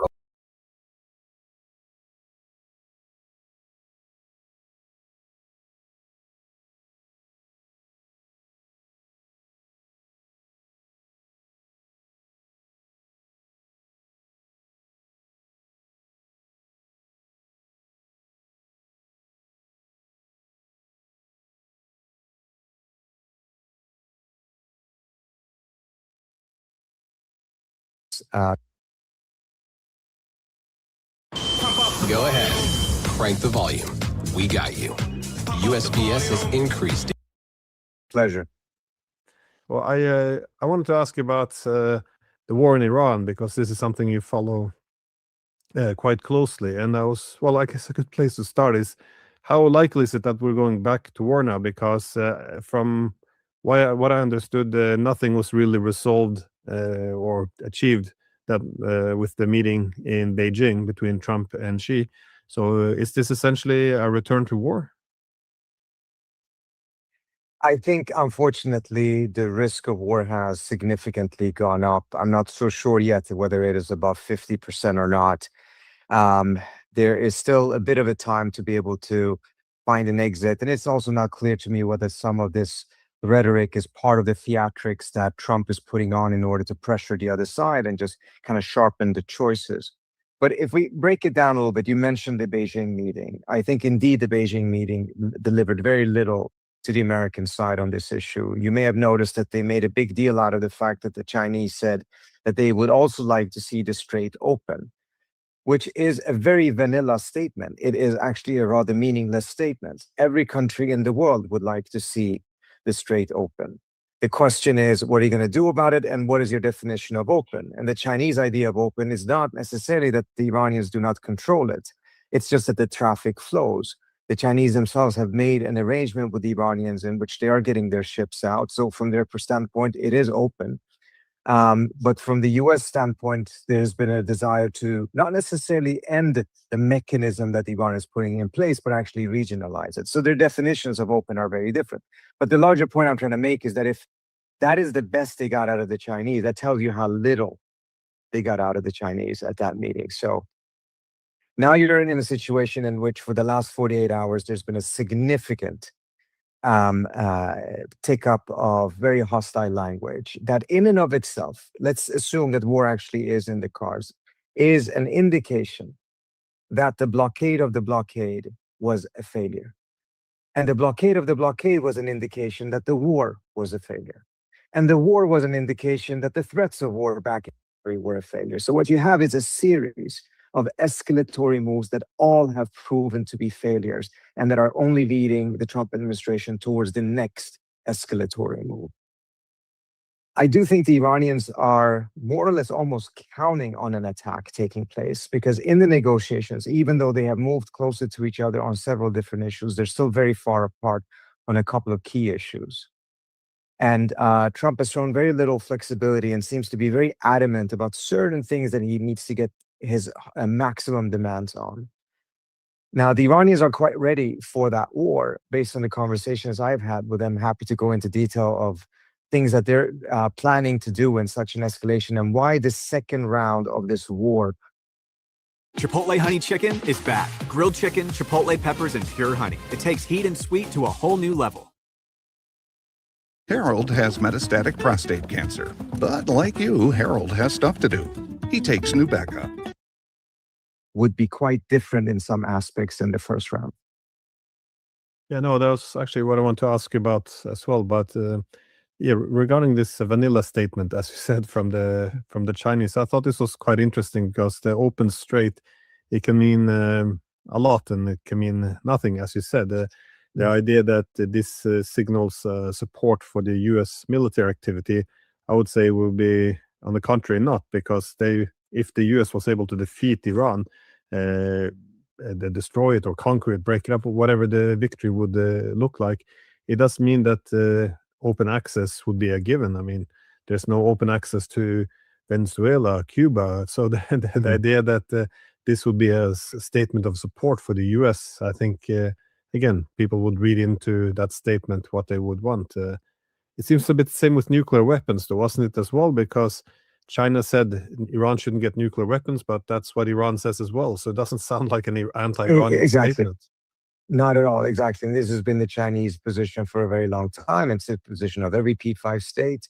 They're all signatories to the NPT. They want to keep their privileged status as nuclear weapon states within a treaty that prevents the others from getting it. So there's no meaning in that at all. If the Chinese had come out and said Iran should not have enrichment, that would be a very different statement, a statement that would be in support of the American position. But the Chinese have never said that. I don't find it likely that they will ever say that. That is simply, and I think it's important to understand, the Chinese are looking at Trump and his decisions, and they're recognizing that at least one element of Trump's calculation was that he wanted to go to the Beijing meeting, having taken control over Venezuela's oil, check, and now also taking control of Iran's oil, not checked. And that in that effort, he has created a massive mess in the region with repercussions for the global economy as a whole. And he has still not managed to get control of that situation. And he has no plan on how to win or how to actually just get out of this. There is no incentives for the Chinese to step in on an instrument of what they see as Trump's failing strategy.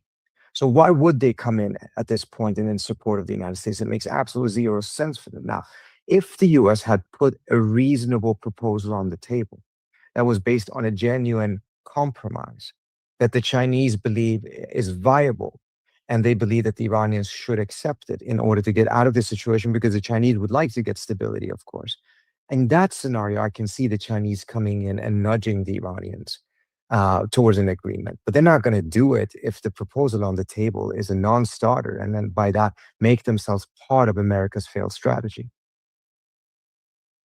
Yeah, well, I wanted to get back to your former answer. That is, what might be different in the cards this time? Because if the U.S. goes back to war now, surely they can't do more of the same, because Trump seemed quite desperate to get the ceasefire last time. He said the Iranians begged him, but given that the U.S. accepted the Iranian 10-point plan as a point of departure for negotiations, it sounds more credible the position from Tehran, that it was the Americans who were desperate for this. But what is each side planning to do different this time, you think? Will the U.S. just go let the dogs loose and they go all out, or how will the Iranians do differently? Will they be less restrained this time? Before I go into that, let me just say something about the 10-point plan. So, yeah, on Twitter, Trump came out and essentially said that the ceasefire would be based on Iran's 10-point proposal, which he said is workable, or we can work with it. Once the negotiations started, Trump pursued a very different approach, however. So he kind of signaled acceptance of Iran's 10 points in order to get the Iranians to agree to a ceasefire, and then he just completely went in a different direction in the negotiations themselves. Now, what will happen in the next round? So from the US side, you're absolutely correct. There's few things that one can imagine that they could do differently that would really break the situation. What you have the hawks in Washington and in Israel push for is attacking Iran's power grids and oil installations and just try to destroy the state altogether. They recognize that the assassination of leaders, even though that's a very significant amount, 135, has not led to the collapse of the regime or the implosion of the regime, nor is it likely to do so.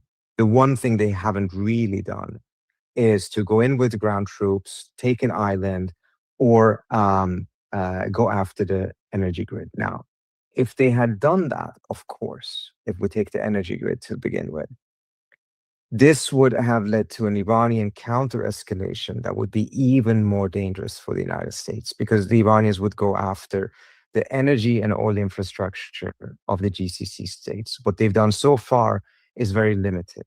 What we have at the core of it when it comes to the oil crisis right now is a bottleneck problem. For over 20 years, Finance of America has helped homeowners just like you find a better. There is tons of oil sitting on tankers in the Persian Gulf waiting to get out. And oil can still be pumped out because the installations themselves are not destroyed. If, however, the US were to go after Iran's power grid and oil installations and the Iranians were to retaliate against GCC oil installations, then you have a production problem. That means that oil prices are going to shoot above $180, $200, and they're going to stay high for a very long time because you have a production problem. It's not just a bottleneck problem. This means that the global economy will be thrown into a recession, perhaps even a depression. And I mean, it will be just simply devastating. And this is part of the reason why Trump kept on threatening it, but never did it. But for completely insane people like Lindsey Graham, warmongers, I don't know if there's good enough adjectives to describe them. They're pushing for this. They're willing to risk everything, the entire global economy, knowing very well, of course, that they're going to destroy Trump's presidency, but they're still pushing for this.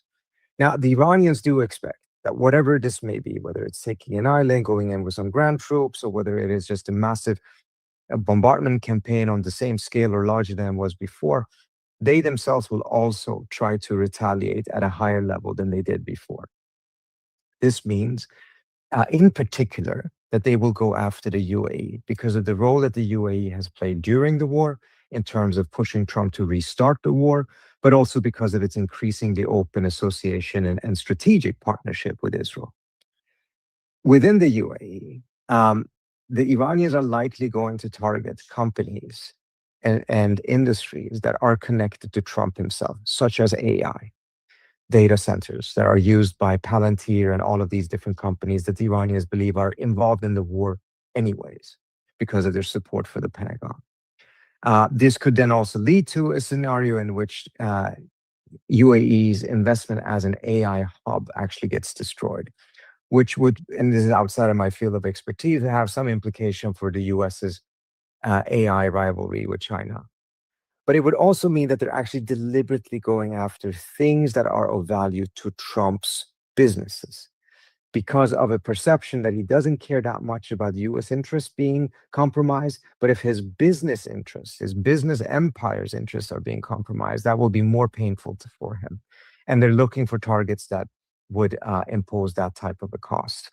But beyond that, it seems like this time around, they will be closing the Strait of the Gulf of Aden and the Red Sea.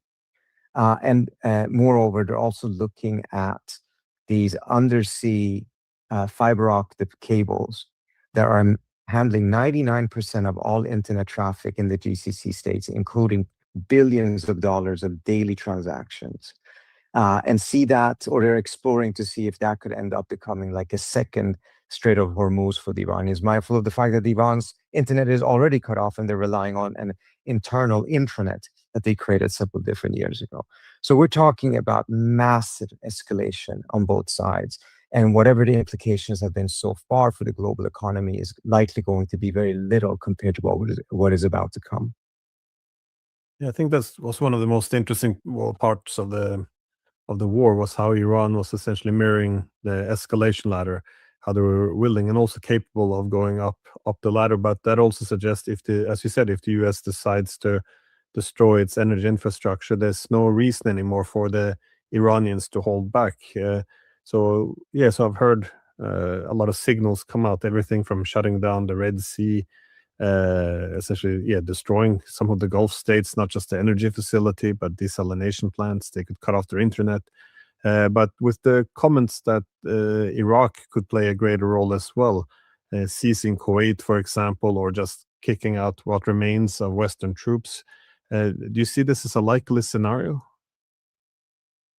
On the Iraqi side, I have to say I haven't followed it as closely. And as you know, we have a new government, but there's also these very, very embarrassing revelations of how the Israelis set up potentially two air bases in Iraq under the guidance of the United States and with the US pressuring the Iraqis to accept it, although the New York Times story suggests that the Iraqis did not understand that these were Israeli bases. But bottom line is, there's more and more evidence that most of the GCC states, as well as Iraq, their territories were used, airspaces were used for these attacks against Iran.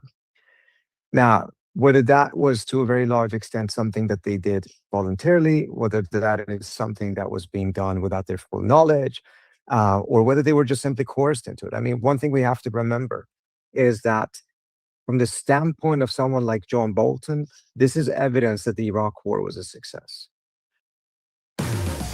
Bite-sized sustained energy to raise your bar. New Clip Energy Bites.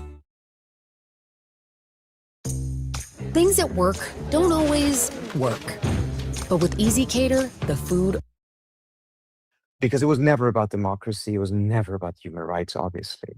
It was about eliminating Iraq as a geopolitical player on the chessboard and turn it into such a weak state that the United States could force it to agree to all kinds of things, such as opening up 2 bases for the Israelis to use for attacks against Iran. So Iraq has essentially become so weak that he has no ability to push back against these type of things.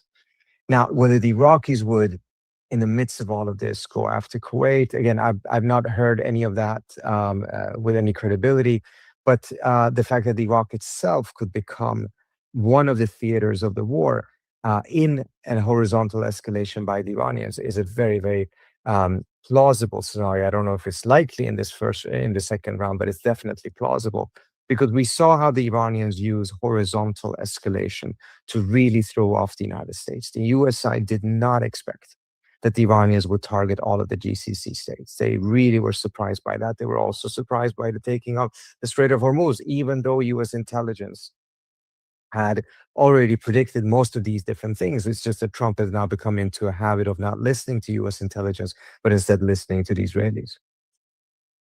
Yeah, I was surprised by how surprised Trump was, to be honest, because in the weeks before the war as well, I had on my podcast interviewed quite a few times Professor Marandi, who is quite influential also in the media.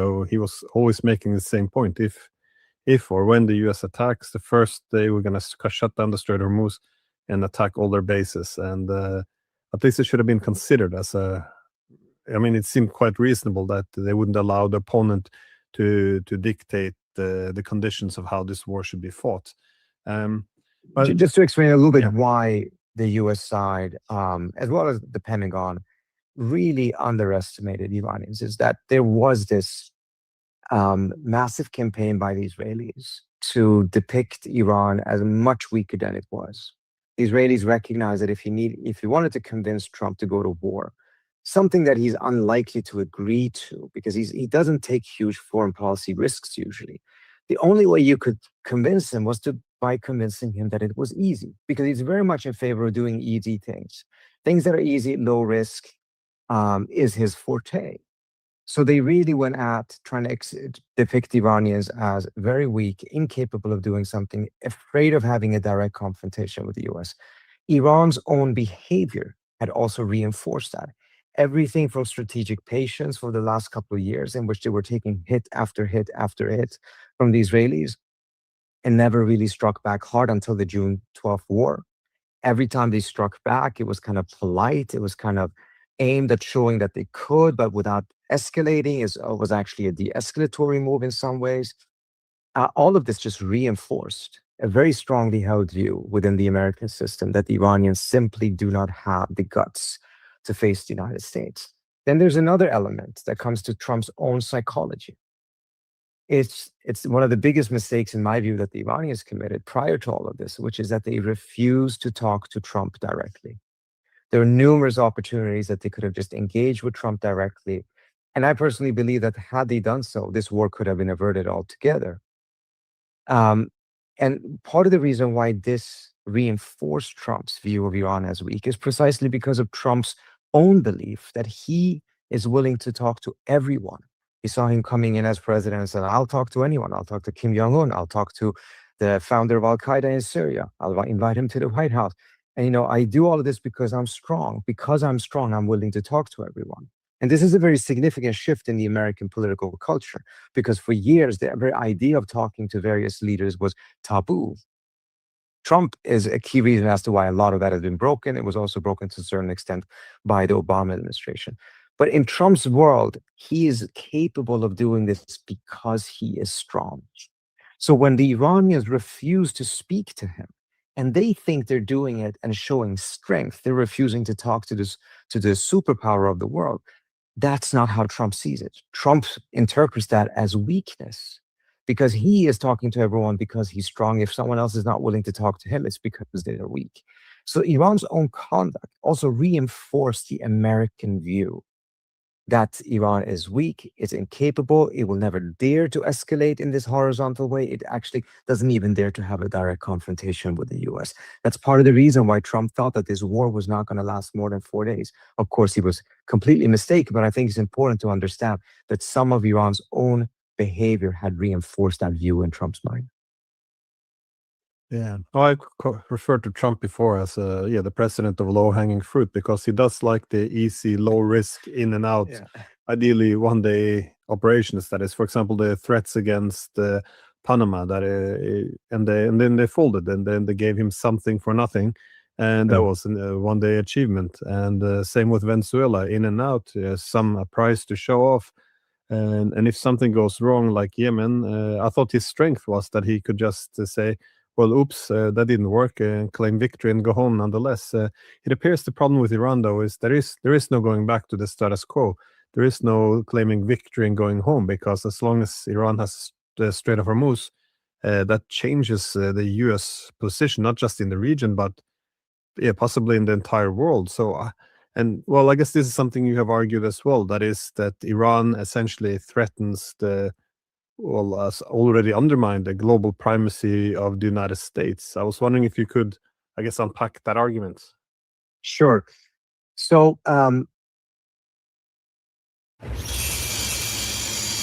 Northern Tool and Equipment.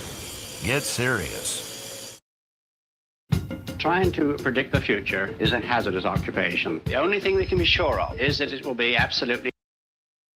I think when we take a look at some of these important events in the world that have kind of moved us closer and closer into a more accepted and internalized multipolarity, oftentimes we're looking at the impact and the strategic folly of the Iraq War as a very important inflection point that really moved the world faster towards multipolarity, because of the manner that it dramatically weakened the United States, destabilized the region, all of these repercussions from the creation of ISIS, etc.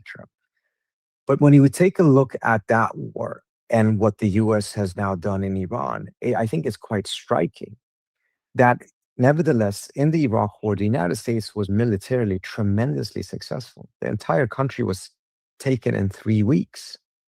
And even the political objective of overthrowing Saddam Hussein was achieved. Now, of course, all the other problems came afterwards, because the United States could not stabilize the country, could not control the insurgency. It ended up becoming a 10-year occupation. And then, of course, you also had the 20-year occupation of Afghanistan. But in Iran, the United States cannot even point to these things. It did not win this war militarily. In fact, it lost it. It's been a strategic defeat. The Iranians escalated horizontally, established escalation dominance. The United States had to essentially beg for a ceasefire, got out of the ceasefire, then committed a major mistake, which was to impose the blockade of the blockade.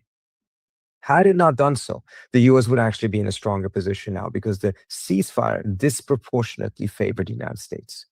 But that favor, the manner in which oil prices were lowering, and that gave Trump a reprieve, was erased by his own blockade of the blockade. And we see now that we have higher oil prices during the ceasefire than we did during the war. And the 10-year yield is now at 4.6% or so. So bond markets are now in a very bad shape as well. All of this during the ceasefire, because he nevertheless escalated and made it a very contentious one. Had he not, he would have been in a good position, because he had achieved the key thing he wanted to do, is just get out of this war, whereas the Iranians had still not achieved their key objective, which was to get sanctions relief. But nevertheless, in the Iran situation, you have a situation in which the US lost the war militarily. It did not achieve its political objective. The repercussions are not just regional, they're global. We're seeing how in Australia you have fuel shortages, how there's energy crisis in India, in Pakistan, in Bangladesh, in Philippines, how countries like South Korea and Japan are in a very dire straits right now because so much of their energy is coming from the Persian Gulf and they're not getting any oil right now. So the global economic repercussions are far, far greater as well. But he also then points to another thing, which is if the United States cannot establish escalation dominance in the Persian Gulf, and it cannot actually assert its military domination there, because yes, it could technically open the Strait of Hormuz, but it's not willing to pay the price for it. Because we're talking about the occupation of all of southern Iran in order to be able to open the Strait of Hormuz. And that will require more than 500,000 troops. It would take more than a year to amass it, etc. And the entire premise of America's military organizing principle has been that it's able to fight two wars in two continents at the same time. But right now, it cannot even win one fight in one continent. All of this is now putting under question the ability of the United States to assert primacy and hegemony in various corners of the world. And in the past 20 years or so, you've had a scenario in which the American public has turned against American primacy to a very large extent. And you have pressure from the American public against these endless wars, no longer a strong belief that global hegemony provides security to the United States. It's just not cost feasible any longer. But now you may also have a scenario coming from the very states that used to lobby for this global primacy, who benefited from America's security umbrella, because the security umbrella has proven itself to neither be reliable nor effective. So if the public is turning against it and the external benefactors of it are also abandoning it, that in and of itself, I think, will put a new type of a pressure on America's grand strategy of liberal hegemony that we have not seen yet. And it's all coming down to the fact that if you cannot win that war militarily against Iran, then again, really, what is the basis of American primacy? How is the United States going to be able to conduct itself in the South China Sea vis-a-vis China in case of an invasion of Taiwan or whatever? Bottom line is, this is putting a tremendous amount of question marks about the capability of the United States to sustain primacy. Well, it seems though at some point it would make sense for the US to reconsider this strategy altogether, because a lot of the conflicts it has now seemingly could be resolved by walking back the objective of global primacy. Well, essentially, because if you look at a lot of the conflicts the US is in at the moment,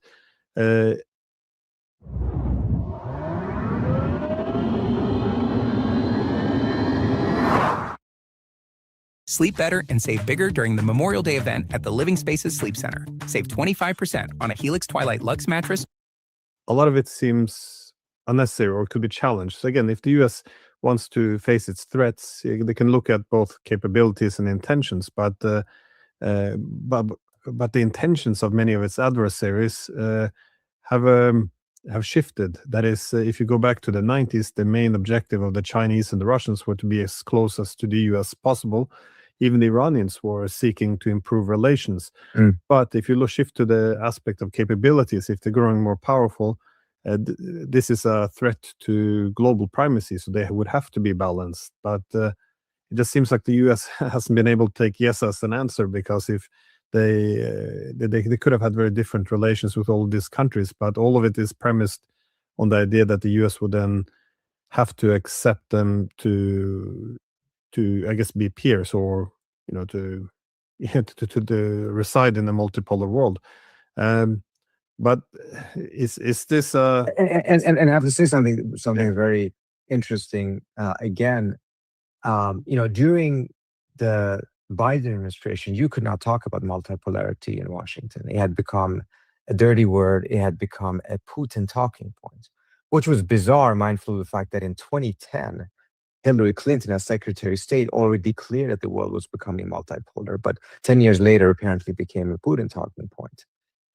But one of the first things that Secretary of State Marco Rubio said when he came in February of last year is that he not only said that the world is multipolar, he also said that unipolarity was an aberration, that it was a historical accident.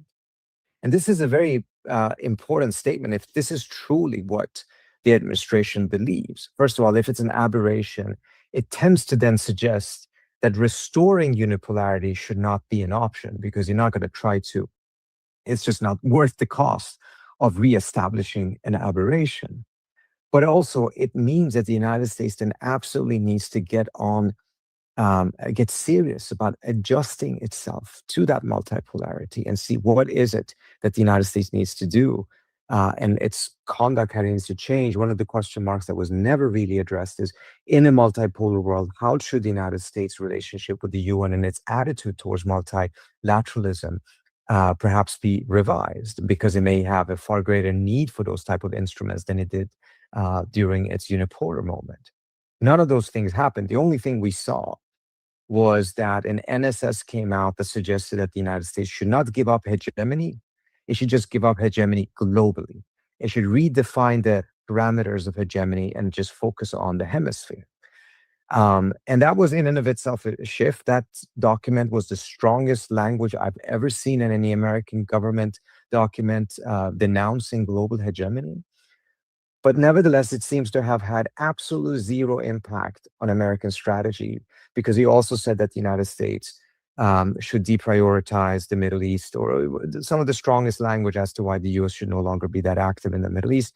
And 3 months later, the United States starts a war with Iran. So clearly that document was not instructive in any way, shape, or form for the actual decisions that the president was going to make. Well, that's why I thought that this could be a victory if they go back to this document, because the National Security Strategy of December 2025, it essentially put the Western Hemisphere and East Asia as the focus. So, and then essentially then what they would have to deprioritize Europe and the Middle East. Now I'm thinking, if the US would then more or less come to an agreement where Iran does hold on to the Strait of Hormuz, where they essentially recognize that it's an important regional actor, the US could do many things. It could distance itself from the Middle East. It could blame the Europeans for things going south and pull out of Europe as well. This could be a major motivation to actually do what that security strategy suggested. But it seems to be quite strong, though, this impulse to just try to revive the empire, which begs the question how serious it was to begin with. But besides leaving the Iranians the Strait of Hormuz, what are the other options for the United States diplomatically at this point, or militarily for that matter? The military options, I just cannot see them being any good ones. Again, the US could try to take one or two islands. It would come at a huge cost, not because it's difficult for the US to take the islands per se, but because at the end of the day, defending the islands is going to cost the US a lot, because then suddenly you would have a lot of US troops on those islands, and those islands are static, and the Iranians would just rain down missiles and drones on them and get a lot of American casualties, something that they have not been able to do on a large scale, precisely because of the fact that most US bases were emptied. And most of the US Navy has been keeping itself 3,000 kilometers away from the Iranian shores in order to avoid being struck by any of the missiles. All of that would change. So you may take an island, you're going to lose a lot of American soldiers, and eventually you will have to give up that island and you achieve nothing. So again, this is part of the reason why the US never did these things, despite the fact that they were threatened, and Trump seems to have seriously considered them. And again, if you want to open up the Strait of Hormuz militarily, it's not about just demining the place and taking one or two islands. The entire control of the straits is coming because of the manner in which the Iranians have put so many assets, military assets, throughout its entire coast, 1,500 kilometers. And you would have to essentially invade the country and take control of the entire southern coast of Iran in order to be able to truly open the Strait of Hormuz. And the US is not going to do that. So military options, I see very limited.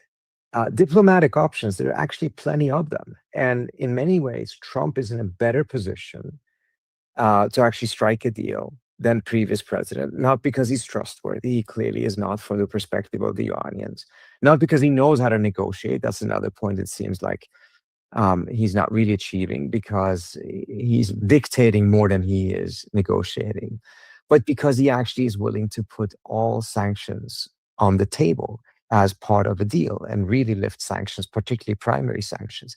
It's important to keep in mind, in the JCPOA, no primary sanctions were lifted. Those are the sanctions that prevent American companies from going into the Iranian market. The sanctions that were lifted, or were not even lifted, they were waived, were secondary sanctions. These are the sanctions that target European, Russian, Chinese, Indian companies going into the Iranian market. And that was also part of the reason why it was easy for Trump to walk out of the JCPOA afterwards. There were no business interests in the United States that had any stake in the survival of the JCPOA, with the exception of Boeing, that was written into the deal.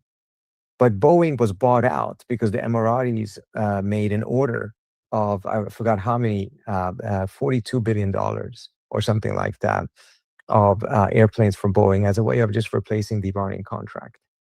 But other than that, there was no pressure. There was no real cost of pulling out of the JCPOA.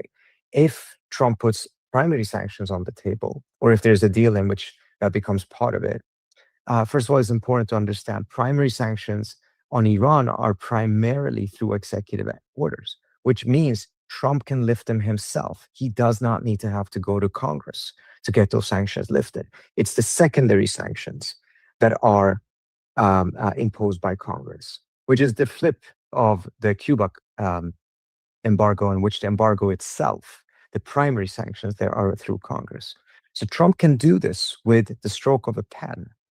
And that would have a profound impact on the Iranian economy. It would be much, much more effective than the secondary sanctions relief. In fact, in many ways, secondary sanctions will start withering away once the primary sanctions are lifted. So he's willing to put all of these things on the table, but he wants much more on the nuclear front. And the Iranians have offered much more on the nuclear front. The fact that they are now open to, they won't call it a moratorium, that's the American language, of not enriching at all for 12 years, is a remarkable shift in the Iranian position. They never agreed to that since 2005, not even for a week of actually stopping enrichment.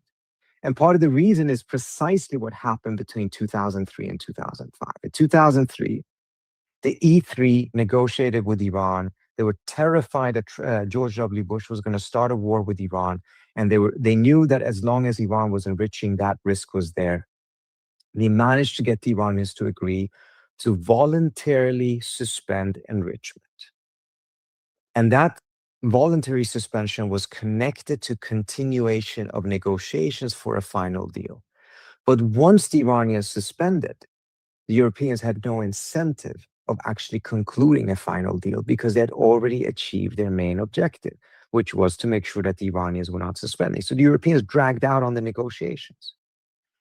And this is then part of the reason why by August of 2005, the Iranians announced that they're going to restart enrichment because they feel that they had been fooled, that this was a trap.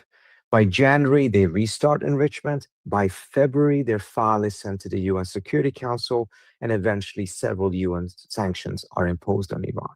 So there was a very high cost in their view of agreeing to that suspension, because once you broke the suspension, you were heavily punished, perhaps heavier than you would have been had you never suspended enrichment. This is part of the reason why they've been so adamant about not agreeing to this in previous negotiations. But now they have agreed to, at least in their last proposal, for a 12-year moratorium. The way they're framing it is very different. I can go into the details of that. But that is a significant concession from the Iranian side. And it's all aimed at being able to get to a deal. So both sides actually have shown some flexibility, but they're also very maximalist in some other variables. And right now, both sides are very maximalist on the issue of Iran's 60% stockpile. And as long as that is the case, these talks are currently deadlocked over that issue. And we're now even seeing this murmur of a potential return to war. But in many aspects, they've actually made significant progress. And If real sanctions relief is put on the table that goes beyond the JCPOA, in many ways, it will be tremendously valuable to the Iranians. They absolutely need sanctions relief. They needed it before the war, but after this war, with $300 billion in damages, they need it even more. But I was in Iran in May of last year, and before the bombing, and I also went to one of the nuclear facilities there, and they were making the point. I forgot who we're speaking to, and he was making a point that the nuclear deal, it had included very intrusive inspections by the IAEA, and they essentially didn't trust them because they were handing over information to the Israelis and the Americans, at least so they claimed, and all this appeared to have been correct. But also there was some frustration that, as you suggested, that the American side didn't deliver on the JCPOA. So if they come to an agreement, sanctions relief, one could expect that it would be simply replaced by other sanctions later on. In contrast, if they can hold on to the Strait of Hormuz, they would be able to extract by force almost a lot of the things they want. So but of course, the sanctions are an important deal. So no, I think what you're pointing to is very important, because there is a very significant lack of trust. Everyone's seen how easy it is for the U.S. to impose more sanctions. I mean, this is what Congress does better than anything else. And there is a very legitimate concern that, once these sanctions are lifted, they're just replaced by new sanctions that are imposed at a later stage. But I think it's also important to understand the control of the Strait of Hormuz. I don't think the Iranians are going to give that up at all. It's just going to be, what type of an arrangement will there be, and how regionalized will it be? Even if the Iranians open up the strait altogether, they've already proven their ability to reclose it and take control of it again. They're not losing that as part of a deal. Because again, the reason why they have that control is because of the way that they're using their entire coastline. So it's no longer mining the strait as it was 20 years ago. It's the combination of mining, using drones, using missiles, etc. So they're not really losing that ability whatsoever. But also it's important to understand that if there is a mechanism that ensures some sort of a payment system, there is one proposal from one of the GCC states that says that it would not be a toll, but rather it would be an environmental management fee. A fee that is paid to whatever countries are part of the mechanism because of the amount of resources they have to put into managing the environment of the Persian Gulf and the Strait of Hormuz, given the fact that there is this ridiculous traffic of oil tankers going through it all the time. At the end of the day, it is a toll, it's a fee, but it's just a different way of framing it that also then prevents it being replicated elsewhere in a manner that could have very problematic implications for other straits. But even if that were to take place in that manner, that money is not going to be able to compete with the amount of investments Iran can attract if sanctions are lifted. Yes, the fees coming in from the Strait of Hormuz may not be negligible. It may be in the billions of dollars. It's not unimportant. But the billions and billions of dollars of investments it can get over a course of a long period of time, if sanctions are lifted, are just simply, there's no comparison there. So in my view, it would be quite a significant mistake for the Iranians to have managed to get so many chips through this war, but then failing to cash that in by securing a new order in the region, a new uncontested order in the region, in which their position is accepted, but also sanctions are fully lifted on them. That would be the true victory, in my view, to be able to translate that military victory into a new peace that is beneficial to them. Oh, that's a great point. No, I often I don't hear much optimism about the possibility of a peace, but this, of course, it makes a lot of sense. A concern, though, is the rhetoric, I think, because when I hear from the Trump administration, this insistence that, they're destroyed, they're weak, we kill their leaders, their military, they're desperate for a deal, whatever we give them, they will take. If there's also a possibility to walk this back a little bit and shift a little bit because this is a hegemonic rhetoric, that is, the piece is what we dictate. If we can shift this to a multipolar rhetoric in which recognize that, well, the other side have some security concerns, we will meet some of theirs. In the return, they will give some concessions to us, and we'll meet halfway. Diplomacy as we used to have before the post-Cold War era, it might be achievable. Absolutely. And if I could just say something on that, I mean, some of the rhetoric that Trump uses is just so counterproductive. And there's been key moments in the war in which there were actually breakthroughs that were being worked out in the background. And then he comes out with a tweet and he just completely ruins it. Wendy's went back to the kitchen to give our famous spicy chicken sandwich a total upgrade. More crunch, more flavor, with heat that just hits. Is this our best spicy chicken ever? Looks like a yes to me. Spicy chicken just got better at Wendy's. The hardest thing is to get started. You have to get it on paper. So I think in many ways, his social media handle has been his worst enemy during this war. And his lack of discipline of controlling. This has also been noted on the Iranian side, that they're looking at his inability of controlling himself on social media, particularly with some of these angry 4 a.m. tweets that he has. And they're asking himself, if he can't control his own social media, how can he control and be trusted to live up to an agreement? They're just not seeing the type of a discipline. At the same time, it's also very fascinating that the spectrum of Trump is just complete. He just covers the entire 360 because he can be absolutely terrible on social media and counterproductive. But he's also a president that doesn't have any inhibitions and can go out and say, I want Iran to be a completely and amazingly successful country. I want them to flourish.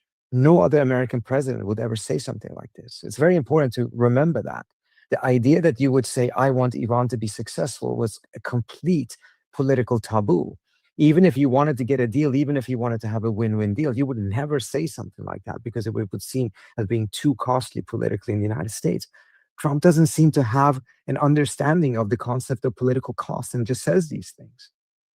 So he is someone who actually could shift towards a narrative or a rhetoric that could be win-win and that could pave the way for this. But when he's losing, that's when you see him become as win-lose as possible, as zero-sum as possible, which ultimately, in my view, is counterproductive to his own objectives. Yeah, no, I thought that was always his strength. That is a breaker of narratives almost. That is only him could meet with the North Koreans. Only him would be able to break this boycott of diplomacy and talk to the Russians. This is important. The fact that he doesn't have to conform to narratives. I remember he was speaking with Sean Hannity on Fox News, and he was saying, "Well, how can you talk to Putin? He's a bad man." It's like, hey, we've done some bad stuff too. I mean, no one else could say this, and that's important because you do have to. Once you demonize your opponent for so long that you're fighting evil, it's very hard to walk this back and then return to diplomacy. So I think this is his strength. His, as you say, 4 a.m. tweets, that's probably not his strength. So, anyways, thank you so much for sharing some of your thoughts.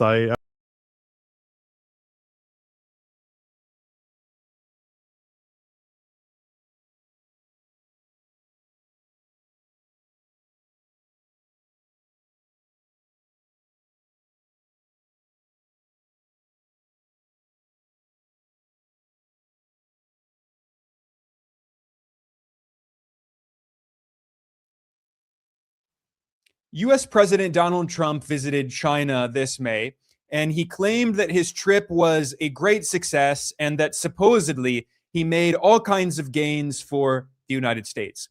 Well, several days have passed since the trip, and we now have more and more information, and we can conclusively say that that is not true. Trump's trip to China was a failure. Trump thought he could pressure China to make concessions that benefit the U.S., but Beijing was not interested. And today I'm going to fact check the claims made by the White House and go through point by point to show how they're misleading. But I have to say that all of this was entirely predictable. Anyone could have imagined before Trump's visit that it would not be a success Because the US has been waging a trade war and a tech war against China now for nearly a decade. Trump started the trade war against China in 2018. It was then largely continued by Joe Biden, so this is bipartisan. But in 2025, at the beginning of Trump's second term, he massively escalated the trade war against China. And in August 2025, Trump claimed that the US had incredible cards that could, quote, destroy China, end quote. That's the language that the US leader was using just a few months before his visit to China, boasting of how the US had the ability to destroy China. So why would Beijing suddenly turn around and implement policies that benefit the US? Why would China's President Xi Jinping agree to bail out Trump after all of the problems that he caused, including the war in Iran, including the high tariffs, including supply chain disruptions? China is not incentivized to help the country that has been waging a trade war and a tech war against it for a decade. So this is why we shouldn't be surprised to see that many international analysts have come to the conclusion that this trip was a failure. As the European website Modern Diplomacy put it, Donald Trump's visit to China was a failure foretold. Furthermore, the major British newspaper, The Guardian, referred to the meeting between Trump and Xi Jinping as a stalemate summit in which very little was accomplished. Even the US media outlet CBS News published an article titled, "Trump Talks Up Trade Deals with China, but Experts See No Big Wins for US." And this is despite the fact that CBS is now a right-wing pro-Trump media outlet. It was bought by Paramount, which is owned by the oligarch Ellison family. Larry Ellison is one of the richest billionaires on earth, and he's a right-wing Trump supporter. And his son, David Ellison, is now overseeing CBS News. Yet despite that, CBS acknowledged that Trump's trip to China was largely a failure. It interviewed a former negotiator in the office of the US Trade Representative who said, quote, "It doesn't seem like Trump and his team have a lot to show for the visit," end quote.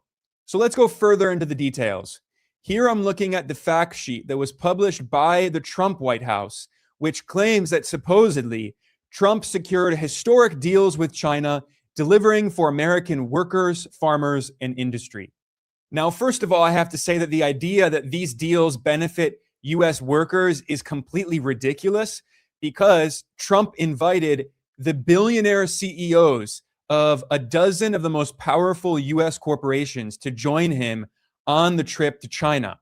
When Trump met with top Chinese government officials, he was surrounded by some of the richest billionaire oligarchs on earth, including Elon Musk, Tim Cook, the CEO of Apple, Jensen Huang, the CEO of NVIDIA, Steven Schwartzman, the CEO of Blackstone.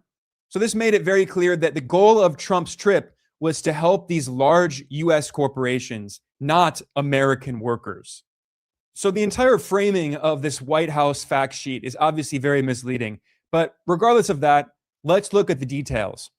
At the beginning of this fact sheet, Trump claimed that both he and China's President Xi Jinping agreed on Iran and they agreed on reopening the Strait of Hormuz. However, this is also extremely misleading because Trump claimed the US and China agreed on Iran, but in reality, the US and China disagree on many key points. From the very beginning of this war of aggression that was launched by Trump, China has been very critical and has demanded that the US stop attacking Iran. Now, Secretary of State Marco Rubio said that Iran agrees with the US that the Strait of Hormuz should not be militarized. But that is a very, very low bar. Of course, China doesn't want this very important global trade route to be militarized, but that doesn't mean that it supports the US attacks on Iran.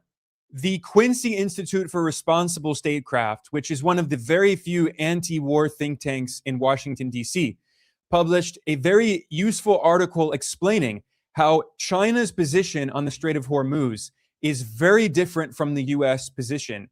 And Trump said they both agreed that the strait should not be militarized and should be open, but their definition of what exactly that means is very different.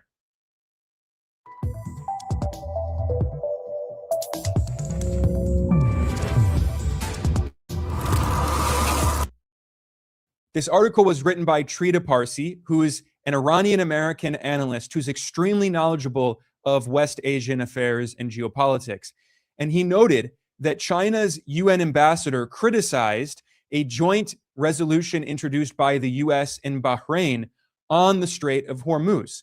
Because even though China wants to open the Strait of Hormuz, it means something very different. From China's perspective, open simply means that traffic flows through the Strait of Hormuz. Oil, natural gas, and other goods can come in and out. So yes, China doesn't want a military blockade of the Strait of Hormuz, but Iran doesn't have a blockade of Chinese ships. Iran has allowed Chinese ships to pass through the Strait of Hormuz. It's the US military that is currently blockading the Strait of Hormuz. So that's one significant difference.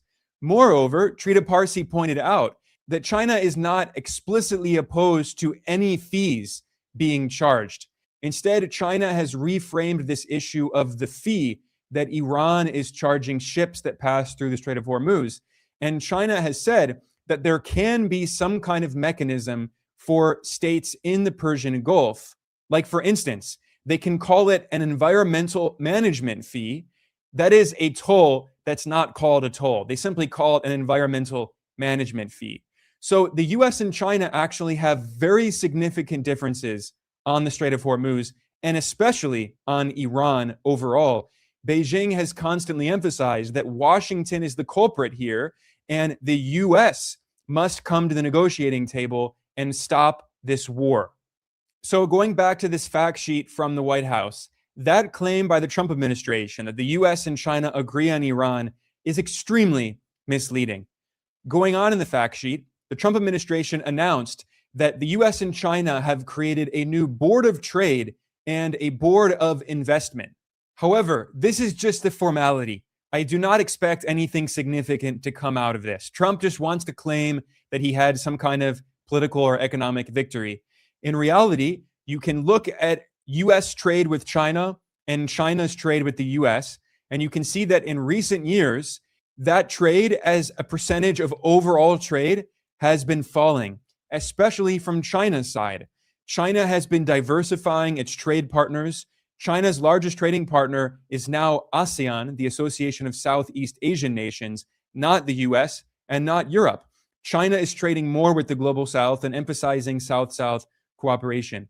This is part of a larger trend toward gradual economic decoupling, as it's called. It's not going to happen overnight. It's not going to happen in the next year or two. But in the decades that come, I expect this trend will continue, despite Trump's announcement of a board for trade and a board for investment. The US has been waging a trade war and a tech war on China. Why would China invest significantly in the US? Why would China trade more with the US when it knows that that actually would give the US more leverage over it that could be weaponized by a future US president? So again, that's just a formality and nothing significant will come from that. Now, going back to the White House press release, the Trump administration named several different industries where the US and China came to a small trade agreement. So for instance, it addressed rare earths, aircraft, and agricultural products. I'll go through point by point.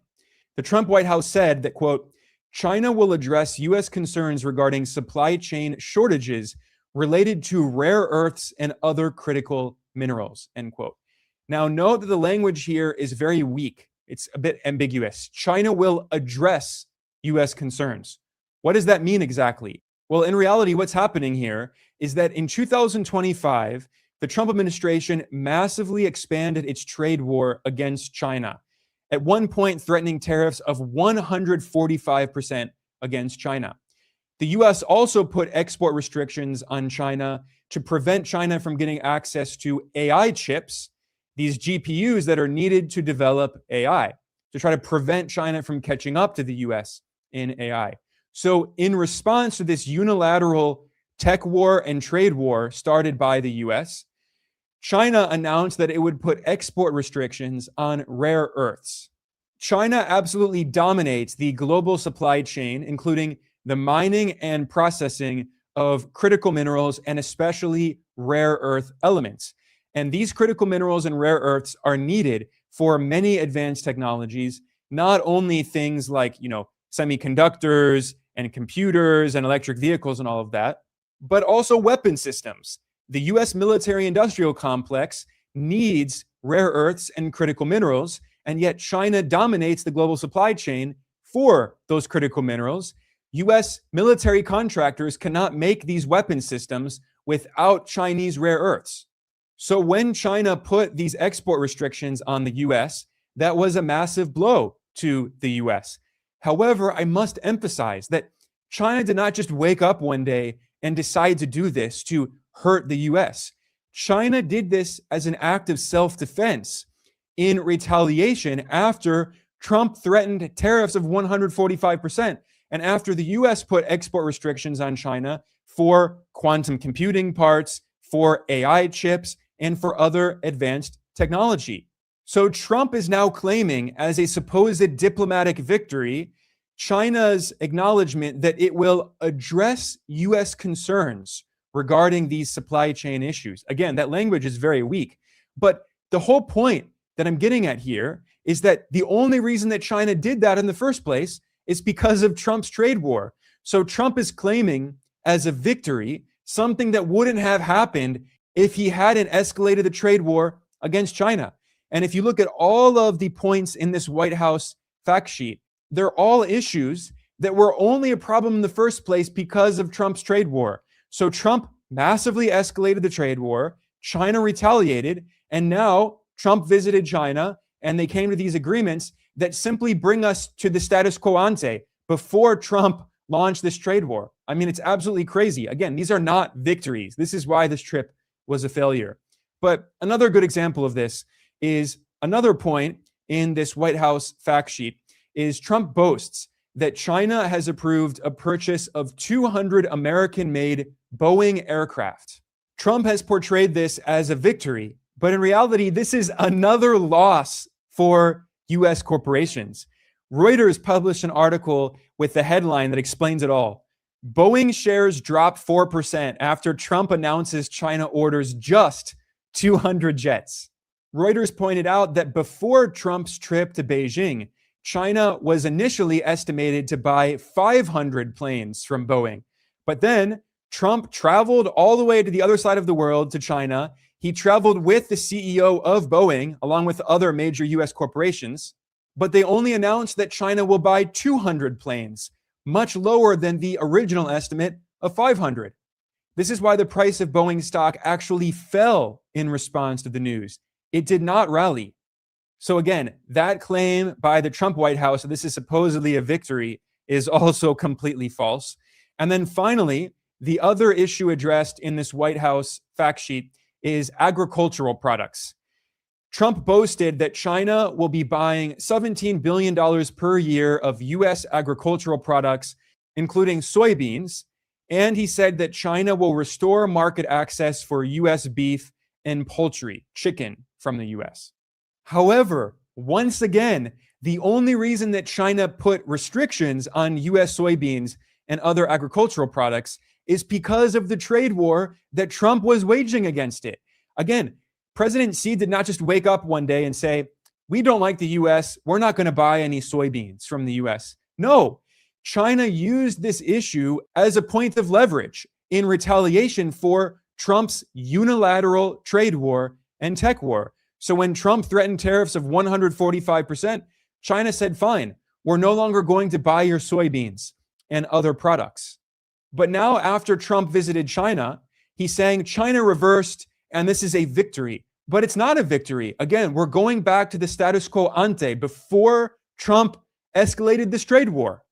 Another clear example of this is the issue of semiconductors, of microchips.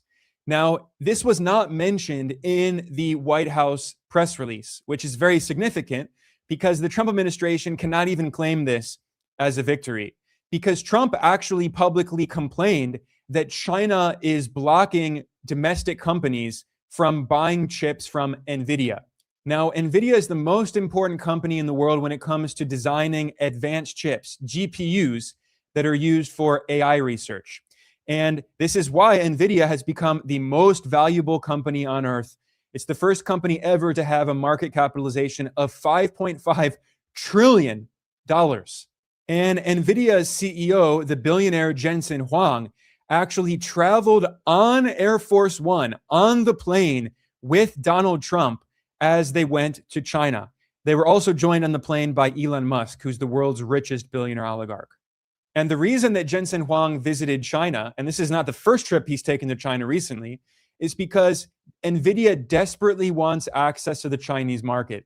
NVIDIA used to control 95% of the Chinese market for advanced chips. Its market share has fallen to 0% because the US government put export restrictions on China to try to prevent China from competing with big tech monopolies in Silicon Valley, to prevent China from developing AI. So the US would have monopolistic control over this very important technology. But obviously, China did not want to become completely dependent on the US. So instead, the Chinese government poured resources, billions of dollars, into supporting industrial policy measures to develop its own domestic chip ecosystem. Now the Trump administration is trying to reverse that because the US government understands that the export restrictions backfired and are actually hurting US chip corporations like NVIDIA and helping China become more self-sufficient. So Trump announced that the US government will ease the export restrictions and allow Chinese tech companies to buy the H200 chip, which is the second most advanced chip designed by NVIDIA. But then Trump complained that after the US government announced it will ease those export restrictions, Beijing was not interested because China understands the game the US is playing, and China is very insistent on becoming self-sufficient in the production of microchips. So this is why the New York Times published an article after Trump's visit and Jensen Huang's visit to Beijing. And this article is titled, "NVIDIA's Future in China Remains Unclear After Trump's Xi Summit." And I think, honestly, that's a big understatement. Reuters pointed out in its report following Trump's visit that no deliveries of NVIDIA's H200 chips have been made to Chinese companies, despite US government approval. So again, on every single issue, when you actually look at the details, you can see that this trip was a failure. Donald Trump wants to portray it as a great victory. He tells people that he went to Beijing and he pressured China to make all these concessions that benefit the US. It's completely false. Now, the US can successfully force the elite comprador leaders of other countries to implement policies that benefit US corporations at the expense of their countries. This happens in many countries around the world that are governed by corrupt leaders who simply want to benefit themselves and enrich, oligarchs around them at the expense of the working classes of their country. But China is not that country. The Chinese leadership is committed to developing its economy and not allowing US corporations to exploit their workers and their people. So honestly, I would say this is quite an embarrassing setback for Trump because he traveled to China surrounded by a dozen CEOs of some of the most important US corporations that are desperate to get access to the Chinese market of 1.4 billion people, which has the largest middle class on earth of hundreds of millions of people. And Trump and top US government officials lined up to meet with China's President Xi Jinping, and they were joined by these billionaire oligarchs, Elon Musk, Jensen Huang, the Apple CEO Tim Cook, the Blackstone CEO Stephen Schwarzman. And yet, despite all of that, China did not give into US pressure and made no concessions to the US. And I have to say that the irony in all of this is almost poetic, because just a few months before Trump's visit to China, when he thought he could butter up President Xi Jinping by acting nice for 2 days, just a few months before, in August 2025, Trump was beating his chest and boasting that the US had, quote, incredible cards and that it could, quote, destroy China, end quote. Obviously, the US did not destroy China. In reality, what we can see is that Trump is getting increasingly desperate because Everything that the US tried to do to contain China, to prevent China from economically developing and technologically advancing, has failed. And in fact, the trade war that Trump started back in 2018, it was continued by Biden and then massively escalated by Trump in his second term starting in 2025. That trade war has backfired hard. And Trump's tariffs have not hurt China nearly as much as they've actually been hurting the United States. Trump claimed that his tariffs and trade war would help to reindustrialize the US and bring back good manufacturing jobs. But the exact opposite has been happening. The extreme volatility and the uncertainty has led to more deindustrialization. The number of manufacturing jobs in the US is falling, not rising. Meanwhile, inflation in the US is on the rise. Inflation is now at the highest level in 3 years following the supply chain disruptions caused by the war in Ukraine. And Trump's war on Iran, which was totally unnecessary, it is a criminal war of aggression, a war of choice. And this has caused oil prices to double. Gasoline prices in the US have more than doubled in just a few months. Inflationary pressures are rising just a few months before midterm elections come in November. So you can see why Trump was desperate for some kind of victory. He traveled to China with all these billionaires, thinking that he could pressure Beijing to make some concessions that would help to bail him out of all of these problems that he created. But China obviously is not interested in doing that. So as the saying goes, Trump and the US government are learning the hard way that this is the mess you made. You made your bed, so now you have to lie in it. On that note, I'm going to conclude. I am Ben Norton. I want to thank everyone for joining me today. Please like and subscribe. Please share this. I will see you all.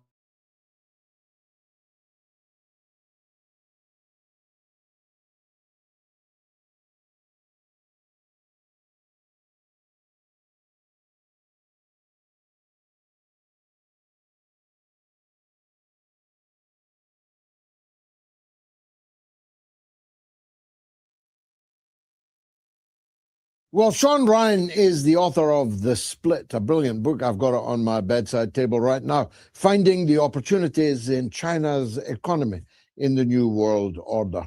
But he's a talking head of great note. He has been consulted by many of the world's biggest companies and, at least for a time, was frequently on Western television, but not quite so often nowadays because, well, his truth doesn't quite fit. Sean Rando is always welcome on the mother of all talk shows. Sean, welcome. Great to see you again. Now, we are asking the question, who won the Beijing presidential showdown? Your views on that, please. Well, it's great to be here, George. I think this summit was important because it was a great time for Xi and Trump to come together and say a lot of platitudes, and try to ease some of the tension that has been taking place between the U.S. and China over the last 8 years since Trump started the trade war in 2018. But here's the thing, George. Trump doesn't have any credibility right now. So he said a lot of platitudes, but he also did that in 2017 when he first visited Beijing. And a month later, what did he do? He started the trade war.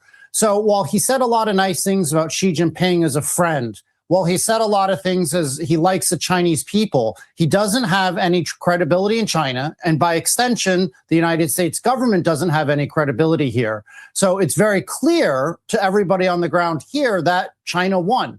China won the summit. Why? Because China threw a few carrots to Trump. They decided that they would buy some soybeans, some oil, some LNG, and then even 200 Boeings. But here's the thing, George. China bought 350 Airbus jets in the last year alone. So this is not a big win by Trump. Basically, everything that China bought, again, is easily consumable. LNG, oil, soybeans, these are things that will be consumed in the next 3 to 6 months. And these were things that China was buying before the trade war even started. So just to placate Trump, throw him a few bones, she decided to buy a few items. But it's very clear that China won the summit. because they're able to buy products from other countries. They're able to build their own indigenous innovation. They don't need the H200 chips from NVIDIA. Why would China buy inferior chips to use on their AI learning models, language models, while the United States, like Anthropic and Claude, use the Blackwell 300Bs?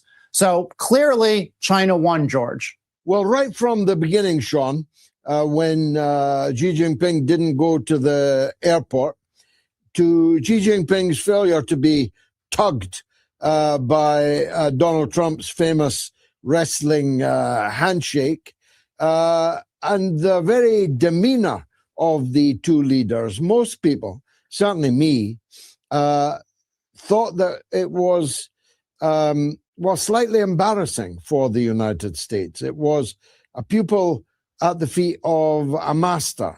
Am I going too far on that? I think the handshake, you're correct. I think Vice President Han Zheng met with Trump at the airport. That's very similar to Chinese protocol. When Xi Jinping was the vice president, he met Obama at the airport back in, I think it was 2008, 2009 era. So I wouldn't see that as a snub of Trump.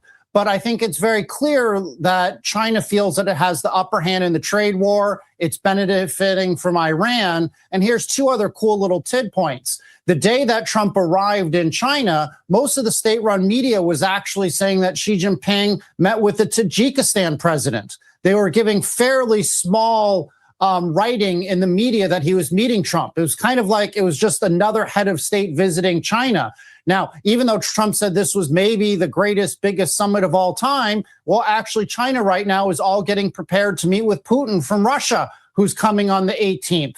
So for the Chinese, Trump is just another long line of world leaders, from the president of Spain to the prime ministers or presidents of Canada, UK, France, Germany, who have all made the pilgrimage to China in the last 2-3 months. And to what the Chinese feel is paying homage to Xi Jinping and the Chinese government, because it's quite clear that China is winning economically around the world. Now, when you just look at the trade war, just think about it, right? Scotty Besant said that China had deuces and that America had the upper hand.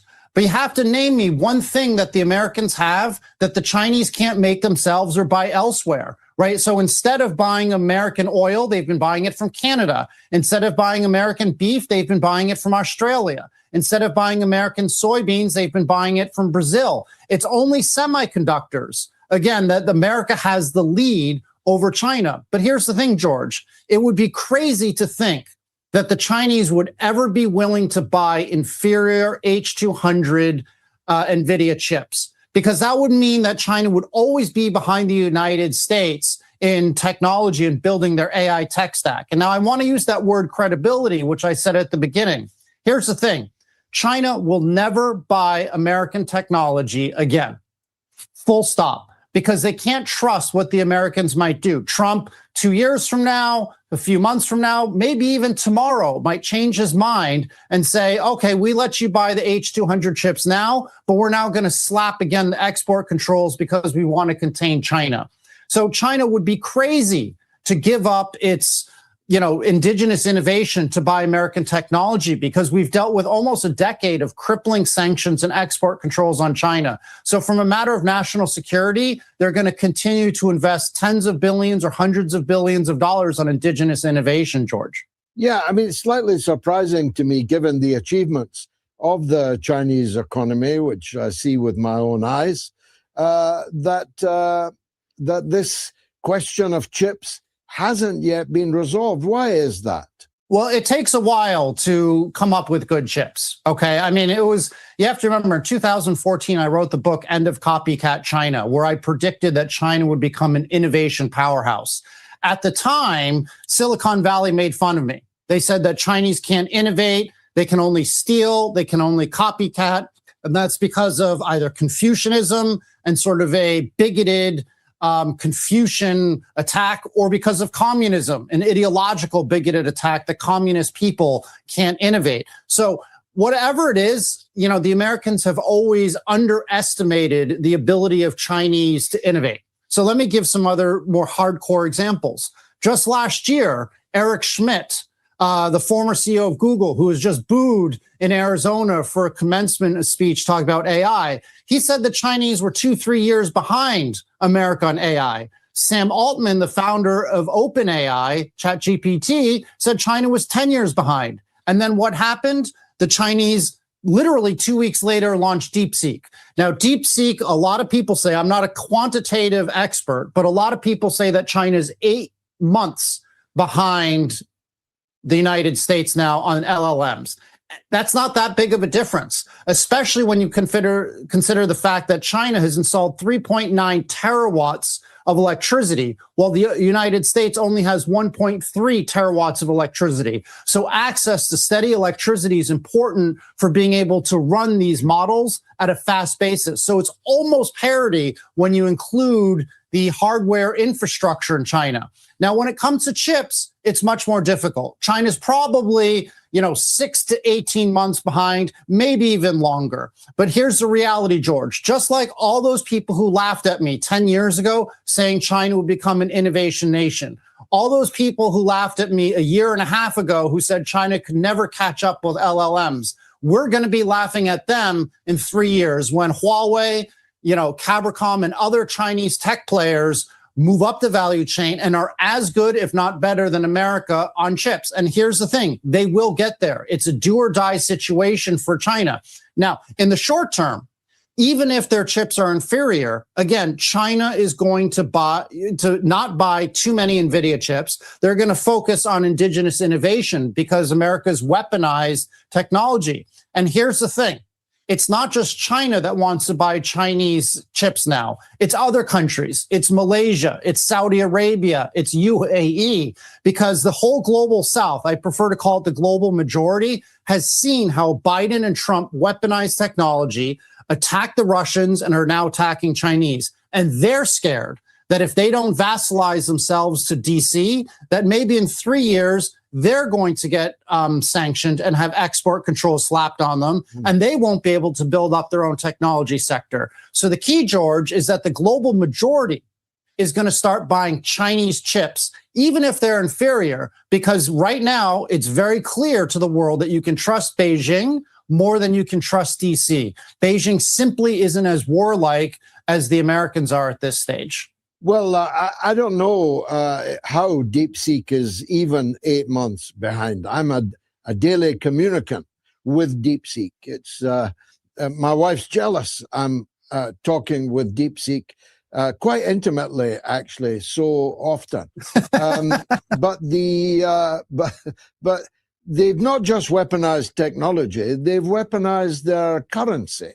How is China viewing its holding of American currency in the form of debt and other instruments? Well, that's a great question. So the problem is that the United States has weaponized technology and the greenback, and it's going to backfire on the United States. That's why gold prices have skyrocketed over the last 4 or 5 years, over $4,000.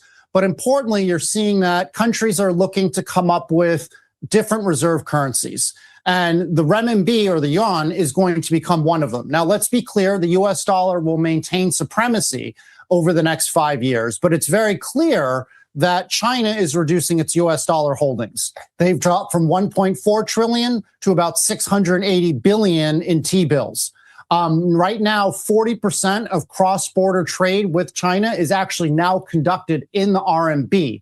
I expect that many countries are going to continue to do more swaps with China, currency swaps, and that maybe 5 to 10% of their national reserves will be in the RMB. It's going to be a slow process, but over the next 20, 30 years, it's very clear that the greenback is going to run into some difficulties. And it's not just governments, it's also wealthy people. I think a lot of wealthy people have seen how Russians, who had nothing to do with Putin's invasion of Ukraine, who just, own sports clubs and were living in the UK, how they had their assets confiscated or forced to sell. And so I think a lot of Chinese, a lot of people from Emiratis, a lot of Russians, a lot of people from around the world are putting their personal money into other currencies than the US dollar because they don't want to get sanctioned. Even Marco Rubio has said, the Secretary of State, that in 5 years, America's not going to be able to sanction as easily because everybody are moving out of the US dollar system. So China has created an alternative to SWIFT, which is the global financial trading system for the US dollar. It's called SIPS. And SIPS is booming right now because individuals, companies, and governments want to de-risk from the United States. We've had 8-9 years, at least, of really bad leadership in the United States where we've lost prestige, we've lost standing, we've lost credibility, we've lost trust from our allies. And so the United States is in a steady decline. It's almost ineluctable. I don't know if you can change it at this stage right now because of how bad both Biden and Trump were. Ineluctable indeed. At least let's hope so, if you think like me. Finally, the T word, Taiwan. Did it come up? Did Trump give any commitments on ending weapons sales to Taiwan? How did the visit recently of the KMT to mainland China, how did that go? Yeah, that's great. I'm glad you picked up on the KMT. The opposition party's chairman, Zheng, visited China recently. And that's why I'm not particularly nervous about armed conflict in Taiwan. Yes, it's true that the United States sold $25 billion worth of weapons to Taiwan last week, but that's actually down from the $40 billion that President Lai from the DPP wanted. The KMT, the opposition party, pushed hard against that in Parliament and lowered it down to $25 billion. But the key is relations probably are the best I've ever seen between the CPC and the KMT in the 29 years that I've been living in mainland China.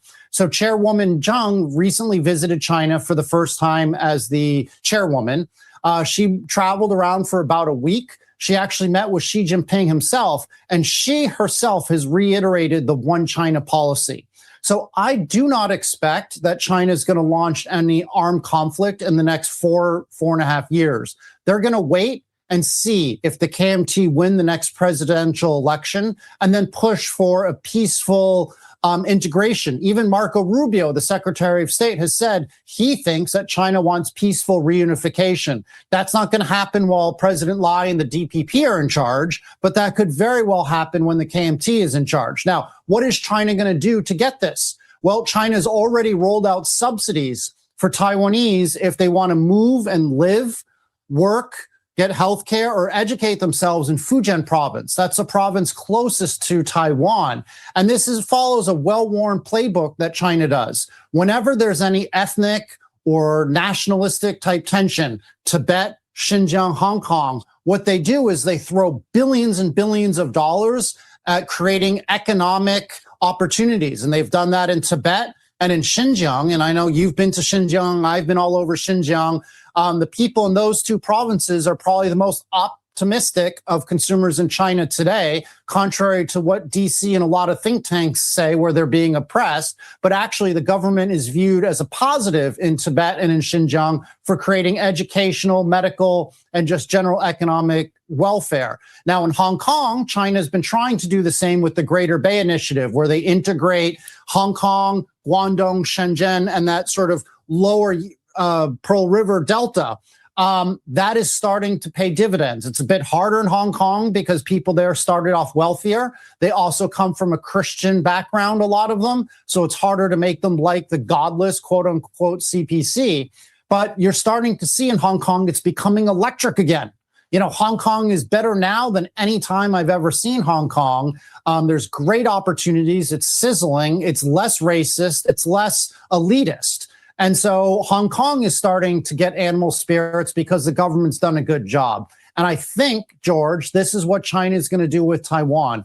If Taiwan were to peacefully reunify with the mainland, you could expect that there will be tons and tons of economic carrots doled out to the business elite and the everyday people in Taiwan to embrace the CPC. It's not going to happen in the next year or two, but it could happen if Chairwoman Zheng or the KMT win the next presidential election.